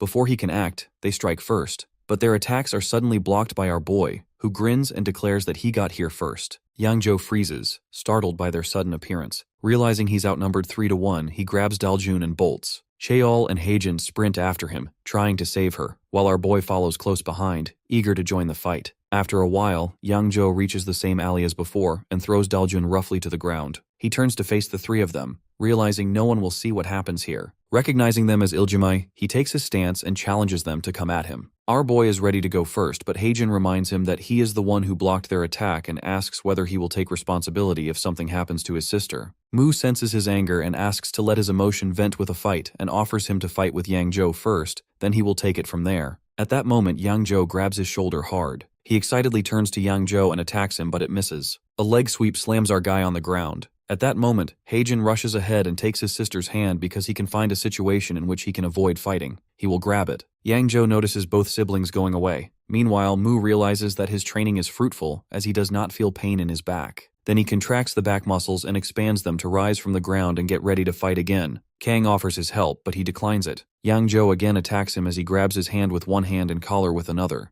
Then again, using shoulder throws, he slams him to the ground. Mu is again happy that he does not feel any impact on his back. Then noticing the poor Yong getting the impact, Yang Zhou is about to hit his head with his shoe, but Mu steps back before it hits him. Angrily, he is ready to take revenge for his pet from this bulky goon. He punches him relentlessly, which is blocked by Yang Zhou. He did not expect these kinds of punches out of a boy who is a weight class. When he exclaims that he is going to take revenge for Yong, poor Yang Zhou has no idea who Yong is as he uses a body charge at our guy. To sense the next attack, Mu senses his muscles and it feels like the big rock is coming towards him. He tries to block the attack but is still thrown back by the impact. Xiao again offers his help, which he again rejects as he hands him his pet. He understands that there is a weight difference between him and Yang Zhou as his body is like a rock. However, he is still burning with determination to break this rock with his fist, so he decides to attack him at his weak points. Then he flashes behind his opponent, striking hard at Yang Zhou's back and leg. When Yang Zhou turns, Mu moves just as fast to his front, landing sharp punches on both legs that make the bulky man curse under his breath. Desperate to distract him, Yang Zhou calls out to Cheol, accusing them of ganging up on him 2 against 1. When Mu glances back instinctively, Yang Zhou seizes the moment. He wraps his arm around Mu's neck in a rear naked choke and tightens his grip, choking him out. Cheol understands that it's dangerous as he sees Mu struggling and finally calls out for help. Cheol rushes toward them, ready to pull Yang Zhou off, but before he can reach, Mu manages to choke out a hoarse command, telling him not to help. Cheol freezes mid-step, uncertain. Then Mu's expression shifts into a grin, wild and confident even with the choke pressing against his throat. He repeats it that not to help him. Yang Zhou's powerful grip tightens around his skull, and Mu feels the pressure crushing his blood vessels. The flow of blood to his brain slows down, and if this continues for even a few more seconds, he can be unconscious. But just then, a smirk forms on his face as he activates his neck muscle strengthening technique. He immediately follows it with a sharp contraction of his neck muscles. His plan becomes clear in his mind that if he can create even a small space between his throat and Yang Zhou's arm, he will use his forearm muscles to their maximum strength and break free. In one sudden burst of power, he releases all that energy at once and rips himself free from Yang Zhou's hold. His opponent's arm trembles from the force and he stares at Mu in anger, mocking him. Our boy studies him carefully and realizes that Yang Zhou's defense has weakened. He knows that now is the time to end this with one powerful and precise strike in the center and tightens his fist. A few days earlier, the teacher tells him to watch carefully as he demonstrates on the gym machine. He explains that many consider posture as the most crucial part of exercise. Holding the weight at full extension, the trainer shows how proper control makes a difference. He mentions that his lower body feels stable and that his muscles work smoothly through the 10 repetitions, giving excellent results. When he finishes, the trainer turns to Mu, who holds the weight just like he did, and asks if he plans to keep training and points out that the weight must feel heavy on his neck. But he keeps it there, showing his best effort despite the strain.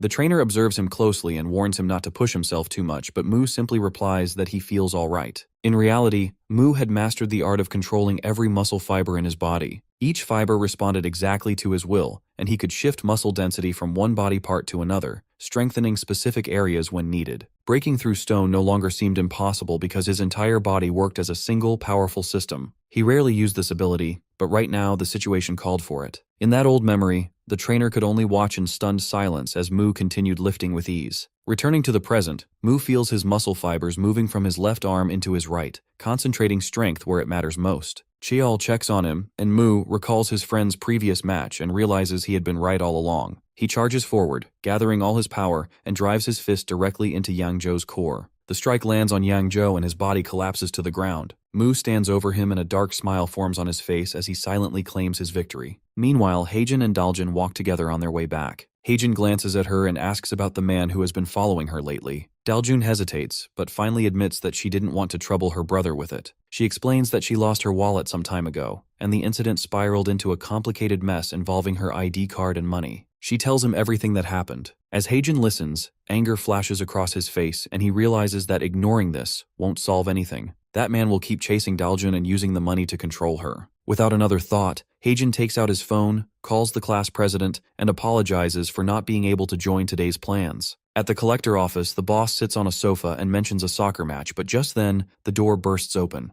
Heijin storms in and his face burns with rage. Before anyone can react, his fist crashes into the bod's face. He follows it with another blow, then another, pounding him without hesitation. The collector freezes in shock, muttering that this reckless kid has lost his mind, and wonders if the young master is all right. The collector hurriedly grabs his phone and orders the guards to appear immediately. Within moments, 3 security guards rush in. Heijin looks at them with fury and has no idea that something he deeply despises flows through his own veins. It's his father's blood runs inside him, carrying a terrifying and uncontrollable strength. In an instant, he charges on the guards to attack. Heijin grabs one of the guards and throws him out of the doorway with incredible force. Within seconds, all 3 guards lie on the floor in a miserable state. Heijin looks at the boss, demanding to know why he keeps asking for repayment of money that was never took in the first place. The boss, bruised and shaken, struggles to speak and asks if Heijin even understands who he is dealing with. Heijin calmly tells him that it doesn't matter who he is, and if he keeps bothering people, the consequences will not be pleasant. He steps over one of the fallen guards and walks out of the room without looking back. The young master slams his fist against the floor, in frustration, and mutters to himself that he no longer knows how to deal with this situation. While Mu walks alongside Cheol, he admits that it has been a long time since he felt this much excitement during a fight. Cheol looks puzzled, and asks about the strange technique where Mu's arms seem to shrink, and then expand. He raises his arm to show him, and the veins swell across the surface. Cheol tries to copy the movement, but his hand only trembles weakly, unable to produce the same effect. Mu explains that he still hasn't learned to control his muscles properly, and instructs him to listen carefully to what his body is saying. Every muscle has its own unique reaction, and one must understand each of them individually. Only when the mind and muscles connect completely can a person gain true control. Cheol continues to practice the movement again and again while he leaves. Yongyong, sitting on Mu's head, questions why he is sharing so many of his secrets. Our boy replies that watching Cheol grow stronger makes him look forward to fighting him again someday. Yongyong agrees that fighting powerful opponents helps one grow faster. Our dude adds that he must also become too strong to defeat Lucifer with an evil smile spreading across his face. Yang mentions that Lucifer is still trapped behind the barrier, so they have plenty of time to prepare. Mu immediately corrects him that time is running short because Lucifer has the power to break the barrier and come to Earth soon. From now on, training becomes their only priority. Meanwhile, the young master then visits his uncle, Choi Sang-gil,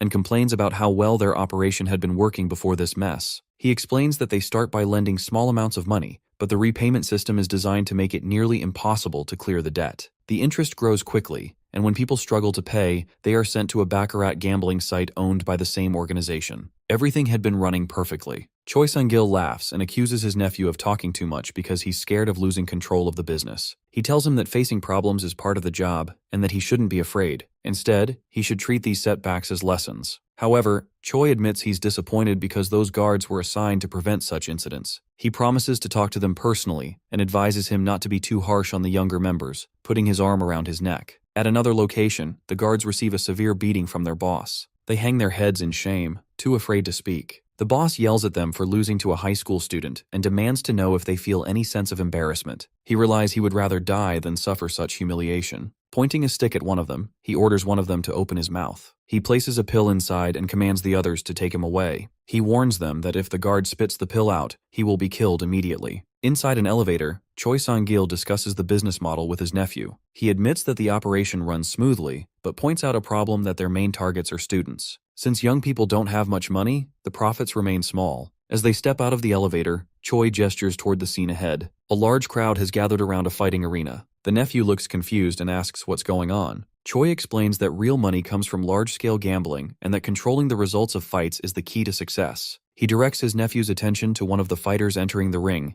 It is the none other than Collector. His veins bulge grotesquely all over his body. The nephew, shocked by the change, remembers what his subordinate used to look like and wonders if this transformation was always hidden. The match begins, and when the opponent tries to attack, the enhanced Collector dodges easily. He launches a series of rapid strikes, moving like a wild animal, laughing as he feels a surge of overwhelming power. Choi shows him the same pill and explains its effect. With just one of these pills, he can control the results of every fight, deciding who wins and who loses whenever he wants. The nephew's eyes widen as he thinks about the possibility of using it to defeat his enemy. Meanwhile, Mu finishes his gym training. His body has changed completely. His muscles have become larger, stronger, and more defined. He smiles, noticing that this training method feels more thrilling than ever. The teacher watches him in disbelief, staring at the thick veins and solid muscle on his arms and legs. He admits that he has met many dedicated athletes before, but Mu is the first person he has ever seen change so quickly. The trainer asks if Mu is using any kind of performance-enhancing drugs. Mu starts to say yes, but before the trainer can warn him about the risks, he explains what he means. His thoughts drift to Lucifer's words about his weakness. He remembers being told that to face someone like Lucifer, he would need far more strength than he currently possesses. Mu's phone begins to ring, and Young quickly alerts him about the incoming call. When Mu answers, he hears Yujin's voice on the other end. She sounds irritated and demands to know where he has been, and complains that neither Yang has shown up for an entire week and insists on knowing their location. Our boy explains calmly that he needs to check if his training has produced any real results. Meanwhile, in between the street, two Godori girls sit together counting money. Chungu counts the earning amount as 8 participants joined,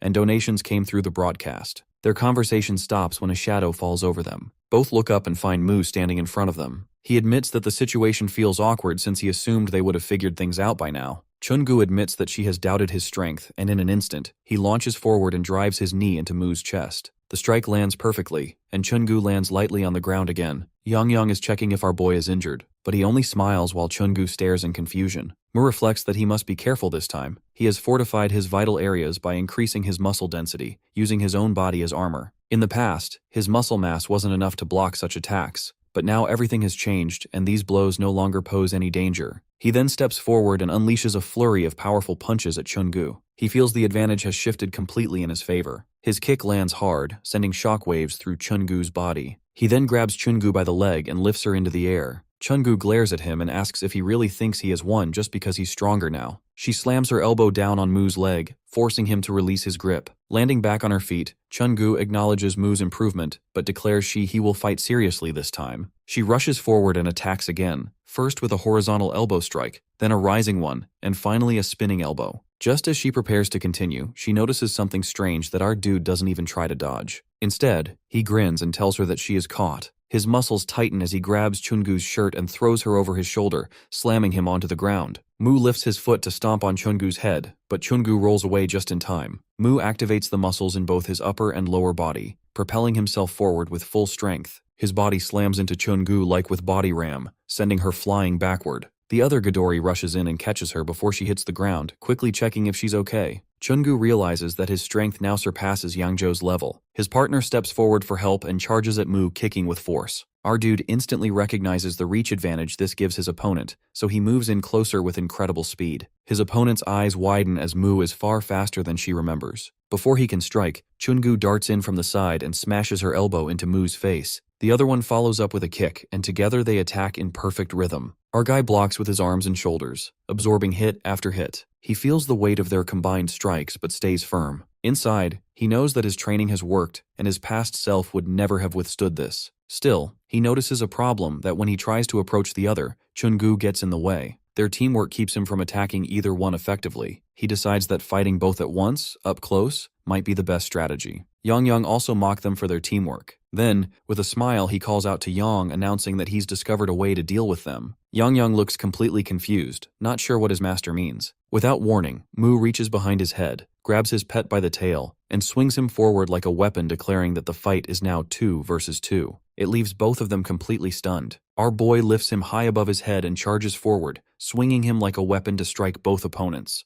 Chungu rushes in and grabs Mu's arm to stop the attack, while his green-clad partner launches a sharp kick. The poor dragon slips out of his grip and flies through the air, but he quickly catches him again before he can hit the ground. Chungu realizes that fighting with a weapon creates its own weakness. The hand holding it becomes limited in movement, so closing the distance cancels that advantage. Acting on this thought, she steps in close and drives a powerful uppercut into Mu's jaw. Young slips free once more and spins through the air, crashing into the Ghidorri's face with a dragon kick. At the same time, Mu delivers a crushing headbutt to Chungu. He tightens the muscles in his neck beforehand, which lessens the impact on his brain. With equal force, the one who receives the hit always takes the worst damage. A large lump quickly swells on Chungu's forehead. The other rushes to check on Chungu, then sprints toward Mu in anger and swings a fierce kick at Mu's side, but he strengthens his side muscles and catches the leg mid-air. He then slams his elbow down on the trapped leg, making the girl cry out in pain. The champion reacts quickly and kicks Mu across the face with her free leg. Mu's eyes snap open, and he grabs that leg too. Now holding both legs, he pauses to think. Grappling usually suits him better than joint locks, but this situation seems perfect for trying one again. He twists both legs into a locking position, leaving his opponent helpless as the ancient Egyptian joint lock takes full effect. The champion screams as sharp pain shoots through her legs and he fears his legs might actually break. She shouts her surrender again and again, admitting complete defeat. Mu asks if he truly gives up and begins to release the lock. He mentions leaving his mark, but before he can finish, she breaks free and kicks him square in the face. She rolls away and quickly stands back up.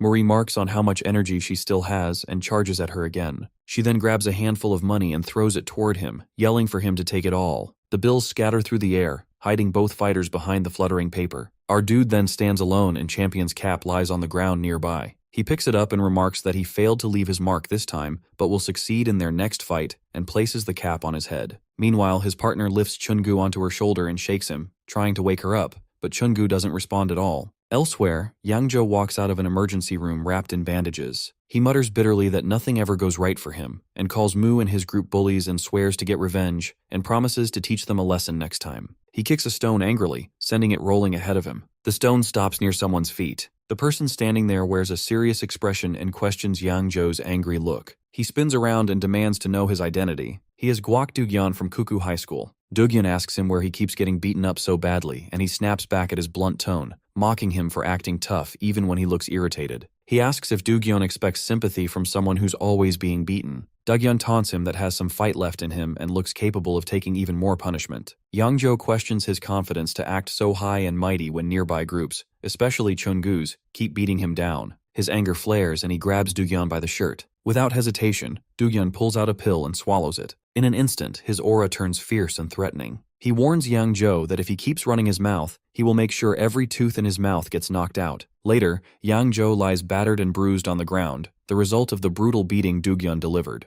The next day, the two Ghidorris walk and Chungu just finished getting his bandages wrapped. She questions why she threw away all their money instead of saving a portion. The other informs that she even lost her hat during the chaos. As they complain that the whole day turned into a complete waste, suddenly, Dugyan steps into their path. Chungu demands to know what he's doing there. Dugyan silently takes out another pill, swallows it. His aura darkens once more, as he states it's their bad luck to run into him. As soon as Dugyan swallows the pill, his heart begins to glow and starts radiating energy. He steps closer to his targets, and his usual quiet nature turns into violent aggression, and explains that capturing Yangzhou means only one opponent remains, and defeating them mean he will not need Ghidorri. Once that happens, he will rise as their new leader. Power surges through his body, and he charges at the girl with wild strength. Chungu is in shock as Dugyan reaches for her head, but she barely manages to dodge his attack. He doesn't stop and keeps swinging at her with non-stop strikes. Her partner rushes forward just in time, launching a powerful kick while Chungu also tries to counter with an elbow aimed at Dugyan's head. Both of them freeze for a moment in disbelief. One feels as if her kick has hit solid steel. Dugyan's body feels unnaturally hard and stronger than any human muscle should be. Dugyan catches her leg easily and throws a crushing punch straight into it, making a sound like bone cracking. She falls to the ground screaming in pain. Chungu curses loudly and attacks Dugyan with a furious series of punches, but he doesn't even flinch. He grabs her face and mocks him, saying her punches only tickle. Then he seizes her face, and she gasps in horror, unable to understand what he's done to make himself so powerful. Dugyan slams her head into the floor with incredible force, leaving cracks along the wall. Chungu pushes herself up again, but Dugyan only laughs and mocks them. When Chungu collapses on the floor, he turns away, pleased with himself, and mutters that he finally managed to say a perfect villain line. Later, the two injured fighters rush to the hospital for treatment. Meanwhile, Dugyan meets the hooded guy who praises his impressive performance.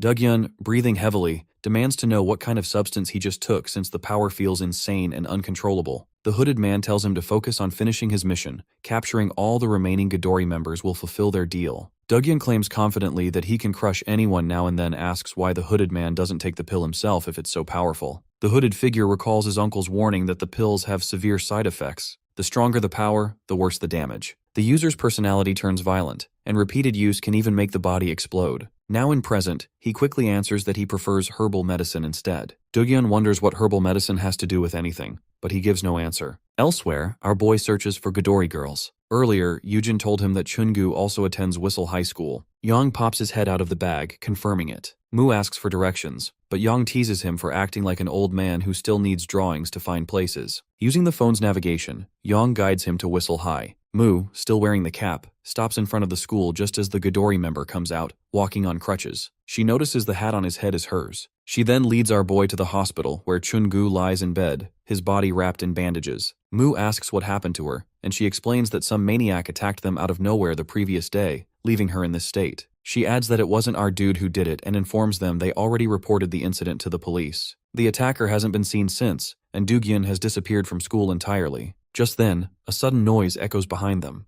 They turn to see another patient in the next bed, Yang Jo, covered from head to toe in bandages, yelling Dugyeon's name in rage. He tries to sit up while cursing him non-stop. The doctor rushes in, panicking as his body starts shaking violently. He yells that the patient is going into shock and frantically searches for the missing painkiller. Yangjo admits to our boy that even though he doesn't like him, he has something important to tell him. He explains that Guak Dugyeon has changed completely after taking some pill. He was a pushover in the Ghidorah gang, but now he has become the strongest opponent. Mu listens carefully, realizing that his first impression of Dugyeon was completely wrong, but seeing Yangjo's beaten condition leaves him no choice. He decides that he must confront Dugyeon himself and asks about his location. Ghidorah Champion replies that nobody knows and even the police are still looking for him. Our boy decides to track Dugyeon down on his own. Later, Mu carries several boxes hiding himself behind the teacher, while the teacher lectures about the importance of daily exercise and insists it's not for his own benefit. As he listens, Mu's mind drifts back to Dugyeon. He wonders how to find someone who seems to have disappeared completely. Meanwhile, in the distance, Dugyeon holds Haejin's photo while speaking on the phone. He tells the person on the other end that his target has already arrived. The voice angrily warns him not to expose his drug use by acting recklessly. Dugyeon hangs up impatiently, muttering about how long he still has to wait. From the classroom window, Dugyeon spots Haejin standing outside. He compares the face with the photo and confirms the match. Without hesitation, he swallows a pill and bursts through the door, shouting Haejin's name. Haejin turns toward the noise and sees Dugyeon, pointing at him and warning that today will be his last day alive. Dugyeon storms into the room with wild eyes, making every student freeze in terror. He grabs a student's chair. That student, still seated in it, picks it up and throws it at Haejin. Haejin dodges it, and the chair goes through the window, shattering the glass into pieces. Panic spreads as students whisper in fear, asking about his identity, shouting for the teacher. Haejin steps forward, demanding to know what Dugyeon wants. Dugyeon answers with a furious charge, shouting that resistance is useless. His punch hits Haejin so hard that he crashes into a bookshelf. A second hit follows immediately that he dodges, driving Dugyeon's punch deeper into the shelf. Haejin realizes that he can't just take his attacks like this, and he clenches his fists and declares that he'll fight back. With a burst of strength, he lands a hard punch on Dugyeon's chest, making him flinch in pain. Encouraged, Haejin follows up with another strike to the chest, forcing Dugyeon to stumble backward. Dugyeon smirks, calling the hit just a tickle. So Haejin throws another furious punch, but Dugyeon grabs his hand and crushes it until a sharp crack echoes through the room. Haejin screams in agony while students gasp and start shouting for help. Outside the classroom, more students gather, some calling teachers as the noise grows louder. Daljun and Cheol push their way through the crowd. When Daljun sees her brother being hurt, she throws her slippers straight at Dugyeon's back. The impact makes him turn, glaring at her. She yells at him to let go of her brother right now. Dugyeon refuses and raises his fist, stepping toward her. Before he can attack, Cheol rushes in from behind and punches Dugyeon, shouting that he has no right to cause trouble at someone else's school. The distraction gives Haejin just enough time to pull his injured hand free. He thanks Cheol quickly, then faces Dugyeon with burning anger. He warns him that touching his sister was a mistake he'll never forgive. With fury fueling his strength, he charges at Dugyeon. Downstairs, the teacher hears the chaos and looks up as students rush by, whispering about a fight involving the Ghidorah gang. The teacher demands an explanation, and one student blurts out that a serious fight has broken out in a third-year classroom. Cursing about troublesome kids, the teacher runs toward the noise. Nearby, Mu drops the boxes he was carrying when he hears it. His excitement sparks immediately, and he dashes off toward the classroom, eager to join in. At that moment, Yongyang senses something, so he quickly emerges from the bag and warns Mu that there's mana in the area. Heejin rushes forward with full force while Cheol attacks from another side. Doogyun notices Cheol's movement and turns his focus toward him, raising his fist to strike. Cheol quickly dodges the blow and thinks that this opponent relies only on strength, throwing simple punches that are easy to avoid. Doogyun roars in anger and spins his body to continue his assault on Cheol. At the same moment, Heijin kicks the back of Doogyun's shin with precision. The impact makes Doogyun fall to one knee as he grits his teeth in frustration. Heijin takes the chance to jab his finger into Doogyun's eye, reminding himself that even the strongest body still has weak points. Heijin and Cheol attack together, landing multiple punches on him. Despite the hits, he stands back up, cursing loudly. His gaze shifts to a student nearby. Doogyun rushes toward him and grabs him by the collar, demanding another pill. The student sighs in disbelief, asking why the situation keeps getting worse. Doogyun insists he needs just one more pill, declaring he was hired to catch someone. He shouts that the target caused trouble over unpaid debts and promises that one more pill will be enough to capture Lee Heijin. Turns out the student was the same hooded boy and he trembles. Heijin immediately realizes that he is the one behind everything. Anger fills him as he glares at the man, who begins sweating nervously. He curses Doogyun for causing problems and shoves another pill into his mouth, ordering him to destroy Heijin completely. Doogyun accepts the command without hesitation. Heijin steps forward, warning them again about the consequences of crossing the line. Before he can finish, Doogyun's enhanced power sends him flying backward. The same shockwave throws Cheol straight through a nearby window. Doogyun's body begins to change grotesquely, turning into a massive beast. Daljun screams for her brother and Cheol, running toward them to help. Doogyun reaches out to grab her, but a strong hand stops him. The teacher has arrived. He remarks that Doogyun must have been working out lately, but brute strength does not excuse attacking his classmates. The teacher grips Doogyun's hand tightly and announces that it is time for a lesson. Doogyun trembles as he tries to overpower the teacher by force. The teacher quickly realizes how dangerously strong Doogyun has become and runs outside, calling for police assistance. Our boy appears at the scene right behind the teacher. Yongyang sits on his shoulder and points at the mana coming from him.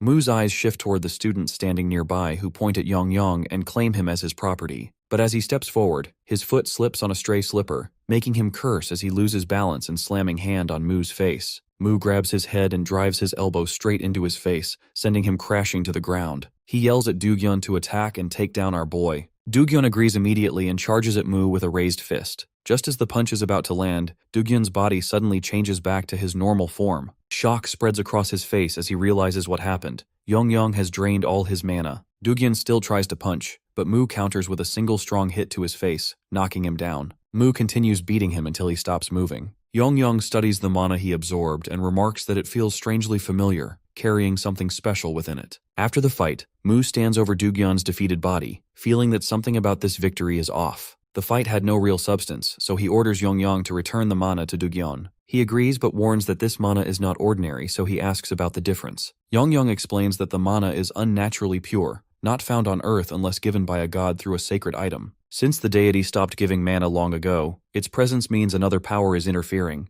Mu's suspicion deepens, so he asks him if it belongs to him, and Yongyang laughs nervously. As he returns the mana to Doogyun, his monstrous form begins to reappear. The story moves back in time to nearly 1,000 years ago in the divine realm. Mu stands in the domain ruled by the god of the Cyclops. In front of him towers an Ultra Cyclops in its giant form. The creature grips its weapon with all four arms and lets out a thunderous roar, commanding him to stop. It swings the weapon down toward Mu, but he rolls across the ground to dodge. The weapon dissolves into a spiral pattern and disappears, and Mu rises from the floor completely unharmed. The Cyclops returns to its normal size as the giantification effect fades. It pleads with Mu to stop irritating it so often, and Mu responds that he will stop only when he gets proper entertainment and promises to return soon. Yongyang besides him understands the failure of the Cyclops to meet their master's expectations, but soon grows thoughtful. He starts thinking of a way to ease his master's constant boredom. After a moment, he pulls out a rock. Mu looks at the rock and asks its source, and Yongyang explains that he got it from Earth and begins a special preparation process. First, he uses crushing magic to grind the rock into fine powder. Then he mixes the powder with any available liquid. Finally, he pours magical energy into the mixture until it forms a sphere and then draws its sign on it. Once done, he proudly presents it to him. Yongyang describes the finished product as a dough infused with body enhancement magic. He explains that feeding a small portion to an opponent before battle will boost their strength, making fights more interesting for Mu.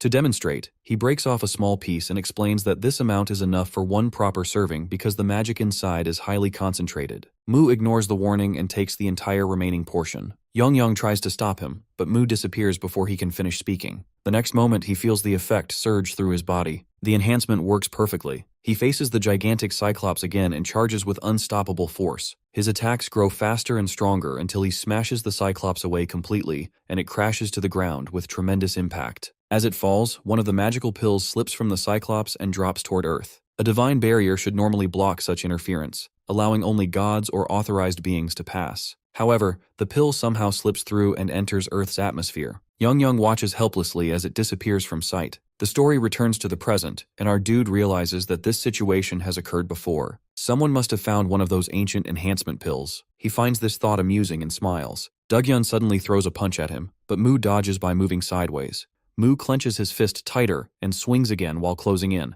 Mu observes how durable this enhanced opponent has become. Dugyeon raises both arms, locks them together, and slams them down on Mu. The resulting explosion shakes the entire school, making students panic across the building. Mu escapes the blast just in time, but Dugyeon grabs him right after and lifts him high into the air. He shouts about his victory and throws Mu backward with all his strength. He smashes through a door, and his shirt tears apart from the impact. Young quickly flies to his side to check his condition, and Mu asks how long Dugyeon's enhanced state will last. Young examines the remaining mana and estimates that only 5 minutes remain before the effect fades completely. Mu repeats the time aloud, confirming it. Young confirms and explains that surviving for those 5 minutes might be one way to handle this fight. He also offers to drain Dugyeon's mana again if Mu wishes. Mu thinks about it carefully, and 5 minutes means the enhancement will soon end, and he will lose the chance to fight Dugyeon at full power again. A dark grin spreads across his face as he stands up. He decides to end this battle within those 5 minutes. Elsewhere, in another place, Choi examines a small fragment of stone. He studies it for a while and decides that this amount will be enough. Footsteps echo nearby as someone approaches. The stone in his hand turns out to be a small piece of the same magical pill that once fell from God's dimension. Mu then tears his shirt apart in frustration, and he knows that trying to match Dugyeon's strength directly will only destroy his own body. If he wants to win, he must surpass him in at least one area. His muscles tighten as his body prepares for what comes next. Since leaving his original world, his muscles have continued to develop and grow stronger. Over time, that excessive muscle mass began to slow his movements. He realized that raw strength alone wasn't enough, and he needed balance between power and mobility. Through training, he discovered a method to reduce muscle size while increasing density, a skill he named compression. During his years of practice, he stacked this ability over 100,000 times. Now, in this battle, he activates it at 1 stack. Compression lets him strengthen specific parts of his body instead of his entire form. As Dugyeon's fist rushes toward him, Young shouts a warning and Mu narrowly dodges, and Dugyeon's punch smashes through the door behind him. He increases compression to 2 stacks, feeling his muscles harden further. He grabs Mu's head with both hands and throws him across the room with tremendous force.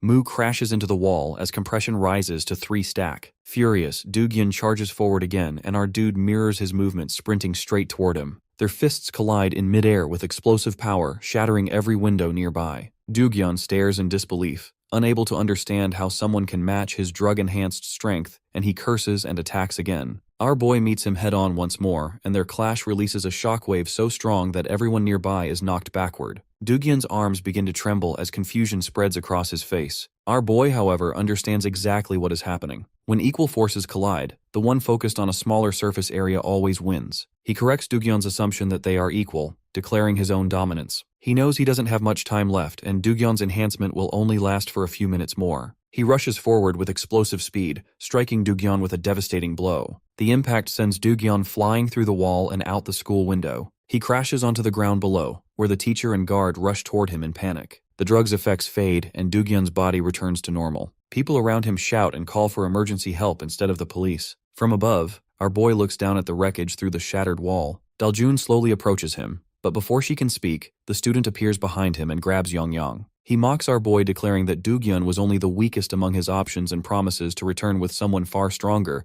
before tossing Young to the floor. Young rolls across the ground, grumbling about being treated roughly. He kneels on the ground, breathing heavily from exhaustion. Young hurries to his side in worry, but our dude suddenly smiles. He latches onto the student's words about Dugyeon being the weakest. His expression darkens, and a disturbing grin spreads across his face, and it makes Young nervous. Our boy demands to know more about these stronger opponents. Young starts sweating in fear as he watches his master's twisted excitement grow. Meanwhile, in another place, Choi grinds a glowing blue stone into fine powder. His nephew enters and begs for more pills. Choi inquires how he ran out so quickly when it took months to prepare the last batch. He admits that he used 2 pills in one fight and still lost. Choi stares at him in disbelief that losing after using 2 pills should be impossible. Before they can discuss further, a sudden noise makes them both turn. The door swings open, and Choi demands to know who entered and how they got past security. Moo stands in the doorway and every guard outside lies unconscious. He steps inside calmly, saying that he came because he received an invitation. Then, with a cold smile, he demands to meet the strongest opponent they have. A little while ago, when the bold boy had boasted about bringing stronger opponents, Moo demanded to know where they were. On his command, Yongyang became nervous and then opened his mouth to reveal a glowing red pill. It was a recovery sphere, an item that healed all injuries and boosted physical power. Without hesitation, our boy took it and prepared to leave. Nearby, Heijin and Cheol lay injured but tried to stop him. Cheol warned him about the danger ahead and offered to go along. Heijin insisted on joining too, hoping to prevent things from getting worse. Moo walked up to both of them and suddenly grabbed their legs, making them scream in shock and pain. Daljun stood confused, wondering what he was doing, but he refused any help, claiming this was his fight alone. He then started laughing uncontrollably before leaving everyone behind stunned by his strange behavior. He reached Choi Sang's building, where a security guard stopped him at the entrance. The guard mocked his appearance, comparing him to a beggar, and demanded to know what he wanted. He ignored the insult and kept walking, claiming that someone inside had made a promise with him. When the guard grabbed his shoulder and stopped him from taking Yongyang inside, he punched him straight in the face. The guard flew backward, crashing through the window. The rest of the guards, shocked by what they saw, rushed toward him. They shouted curses, but he treated them as nothing more than obstacles. Within moments, they all lay defeated on the ground. Our dude now steps inside and demands to see the strongest fighter in the building. The boy panics, pointing at him while shouting to his uncle that this is the maniac who keeps fighting even after taking 2 of their enhancement pills. Yongyang protests in annoyance at being insulted. Moo's aura grows heavier and more intimidating, forcing the hooded figure to step back in fear. Again, he asks where the strongest opponent is. Choi studies him carefully, realizing that anyone capable of defeating all their guards alone is far from ordinary. He decides to test this man properly. He agrees to show the strongest fighter but adds a condition. If he loses to any of them, he must serve under them. He accepts with a confident smile, telling them to proceed however they like. The boy quickly adds another condition, pointing toward Yongyang and demanding that he be part of the wager too. Yongyang becomes furious at being treated like property, but the boy agrees without hesitation, and Yongyang understands that he is simply too confident to care about the risk. Soon the battle arena opens and the first fighter appears. The boy nervously asks his uncle if they can really win this. He reassures him that 1 pill alone allows someone to fight for hours, while 2 make them nearly unstoppable. Their plan is to use 1 pill to wear him down, then another to finish him off. The first opponent has a pill, his eyes glowing red. He announces that although his boss has allowed killing, he won't go that far. He rushes toward Moo with full killing intent, but Moo activates his grip enhancement mid-attack, catches the fighter's arm, and squeezes until bones crack. The man screams and drops to his knees in agony. Choi's expression hardens as worry begins to show. Then comes the second fighter, also enhanced by a pill. He charges forward, but the protagonist strengthens his legs and launches his knee upward, striking with explosive force. The opponent stumbles back, and before he can recover, a brutal punch to the face sends him flying into the wall with a loud crash. Moo stands calmly, looks toward Choi, and reminds him of his promise, asking whether these are truly the strongest fighters he has spoken of. Choi watches the battle unfold, assuring him that only 1 fighter remains. The third opponent steps into the arena and swallows not 1 but 2 pills at once. His body changes instantly, muscles bulge unnaturally, his limbs swell like overfilled balloons, and veins pop across his skin. The boy is shocked looking at the monstrous figure and the extreme transformation. Moo wonders if this is the stronger opponent Choi promised earlier, and the fighter calls himself the strongest one there. To prove it, he kicks the man into the wall so hard that it crushes his body. Choi looks pleased by the brutal display, while Moo silently watches the destruction. When the giant finally strikes him, even a light hit sends him sliding several feet backward. He glances at his feet and analyzes the situation, noticing that the transformation made the fighter's legs far stronger than the rest of his body, and it's perfect for stomping and kicking with deadly force. So he removes his shoes, drops on all fours, and activates his Tiger Claw Fist, which is his quadrupedal combat style. The hulking fighter raises his leg to crush him, but Moo dodges with blinding speed. The fighter curses, calling him a cockroach, but before he can move again, Moo launches his behemoth fist straight at his face. The giant catches the attack mid-air, gripping his arm effortlessly and mocking his weak strikes. Suspended off the ground, Moo unleashes a flurry of blows, striking from every angle before driving his knee into the fighter's ribs. When he lands, blood trickles from the fighter's nose. The fighter wipes the blood and scoffs, calling the hits nothing more than bug bites. Moo realizes his attacks lack real impact. His mind races through options and aim for joints, vital points, or simply amplify power. Before he decides, the fighter lunges forward and drives his knee into his abdomen, sending him crashing into the wall. Blood runs down his face as the fighter laughs, boasting about how a proper knee strike feels. Mu steadies his breath, realizing that spreading his attacks won't work. He needs to focus everything on weak points. Moving fast, he lands a precise hit on the fighter's sternum, finally making him grunt in pain. The monster curses and counters with a storm of knee strikes that shake the arena. Mu wonders if his power isn't enough, then recalls that focusing the same force on a smaller area increases damage. Acting on instinct, he thrusts a single finger like a spear into the fighter's chest. The strike pierces deep, making the giant howl in agony. He follows with a barrage of finger strikes. Yongyang watches his master fight proudly. Choi curses under his breath, shocked that someone could overpower a fighter with 2 enhancement pills. He leaves his seat and charges toward the arena as his nephew calls for him. Inside, the monstrous fighter collapses, his chest covered in countless puncture wounds. He drops to his knees, then falls face first, motionless. Just as the fight seems over, Choi throws another pill inside that rolls across the floor and stops beside the man. Choi signals the fighter that if he takes the pill, he'll be offered money and forms a victory sign and utters a strange word, Tadabul. The fighter repeats it under his breath, and for a brief moment, it looks like he might refuse. But he can't control and swallows the pill desperately. The change begins instantly, and his muscles swell until they look ready to burst. His skin stretches over them like thick leather, and his entire body expands into something monstrous. Choi mutters under his breath, urging him to finish it now. The transformed fighter roars, shouting Tadabul again and again as he charges forward. Mu instantly understands that the situation has turned dangerous, and his earlier attacks won't work anymore. He focuses his energy, compresses his muscles, and extends his middle finger, thrusting it hard between the fighter's ribs. The hit lands, making the giant stumble for a second, but the effect vanishes almost immediately. He straightens up without a hint of damage. A realization hits him that his opponent's body isn't just strong, it's nearly unbreakable. He steps back quickly, trying to create distance while analyzing the situation, and his mind races for a strategy. Before he can think further, the fighter disappears from view and suddenly drops from above. The impact of his landing shatters the ground, sending chunks of debris flying in all directions. Our boy is thrown off balance by the shockwave. In midair, the fighter grabs his leg and swings him around before slamming him into the ground with brutal force. Blood bursts from his mouth upon impact. Yongyang flies toward him in panic, calling out to restore his mana right away. But even in pain, he manages a faint smile and refuses the offer. The fighter drags him across the ground, scraping his body against the concrete before tossing him high into the air. While airborne, he realizes that his attacks can't pierce through that hardened body no matter how strong they are. The fighter catches him again and smashes him down with overwhelming strength. Then, something clicks in his mind that if he can't break through the skin, maybe there's another way. Gathering his strength, he strikes upward, landing a heavy blow to the fighter's face. The impact loosens the massive grip around him, and he uses the opening to twist free, landing behind the opponent. Nearby, Choi stands frozen as he watches the chaos before him. As Mu looks at him, he mumbles that no one told him he wasn't allowed to step in. Our dude turns slightly toward him and, with a crazed grin, thanks him before bursting into laughter. Choi stares at him in disbelief. His thoughts are soon drowned by the crashing sounds of destruction. The fighter seizes our boy's leg again and hurls him through another wall. Choi's nephew screams and runs for his life. As Choi's gaze wanders across the wreckage, realization strikes hard. His building, his pride, the result of years of struggle since he was 13, lies in ruins. Everything he has built is destroyed in minutes. Mu steadies himself against the cracked wall, bruised but focused. His attacks have barely worked, except the one to the head, his only real target now. But getting close again won't be easy. The fighter won't repeat his mistake. Realizing that overthinking only slows him down,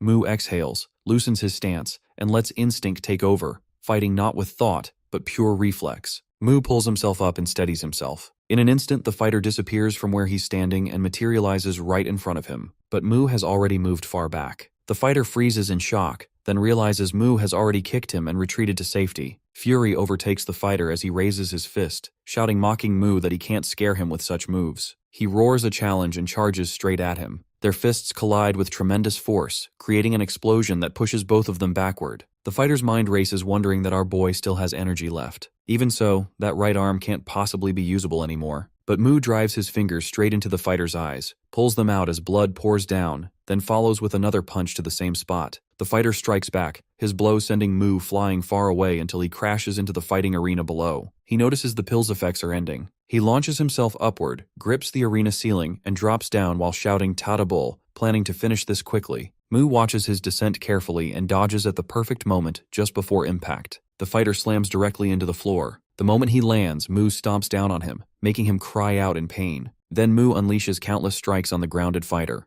Choi and Yongyang watch the entire scene in shock. As Mu keeps attacking, the fighter shrinks back to his normal size as the pill has completely worn off. Mu's foot is badly injured, but a smile spreads across his face. Suddenly he starts laughing uncontrollably. Just then, the arena ceiling breaks apart and collapses down on him. Yongyang screams and runs toward him, calling his name frantically. Choi watches everything unfold, regretting the damage, as he only wanted to make some profit, and now this happens. He tries to think positively, reasoning that at least the building is still intact. But looking at the shattered, broken structure, he questions himself whether it's really safe, and worries about recovering from the damage with just the arena's fight money. Panic sets him as he realizes he won't be able to even let matches happen there. Yongyang reaches his master and tries lifting the ceiling, but it's too heavy. He remembers the dough and assumes that if he takes it, he'll be strong enough to move it. He immediately rushes out of the arena, jumps onto Choi's face, and demands the pills while biting him. Choi shouts in confusion and mocks him. Just then behind them, Mu's hand appears and moves from beneath the ceiling.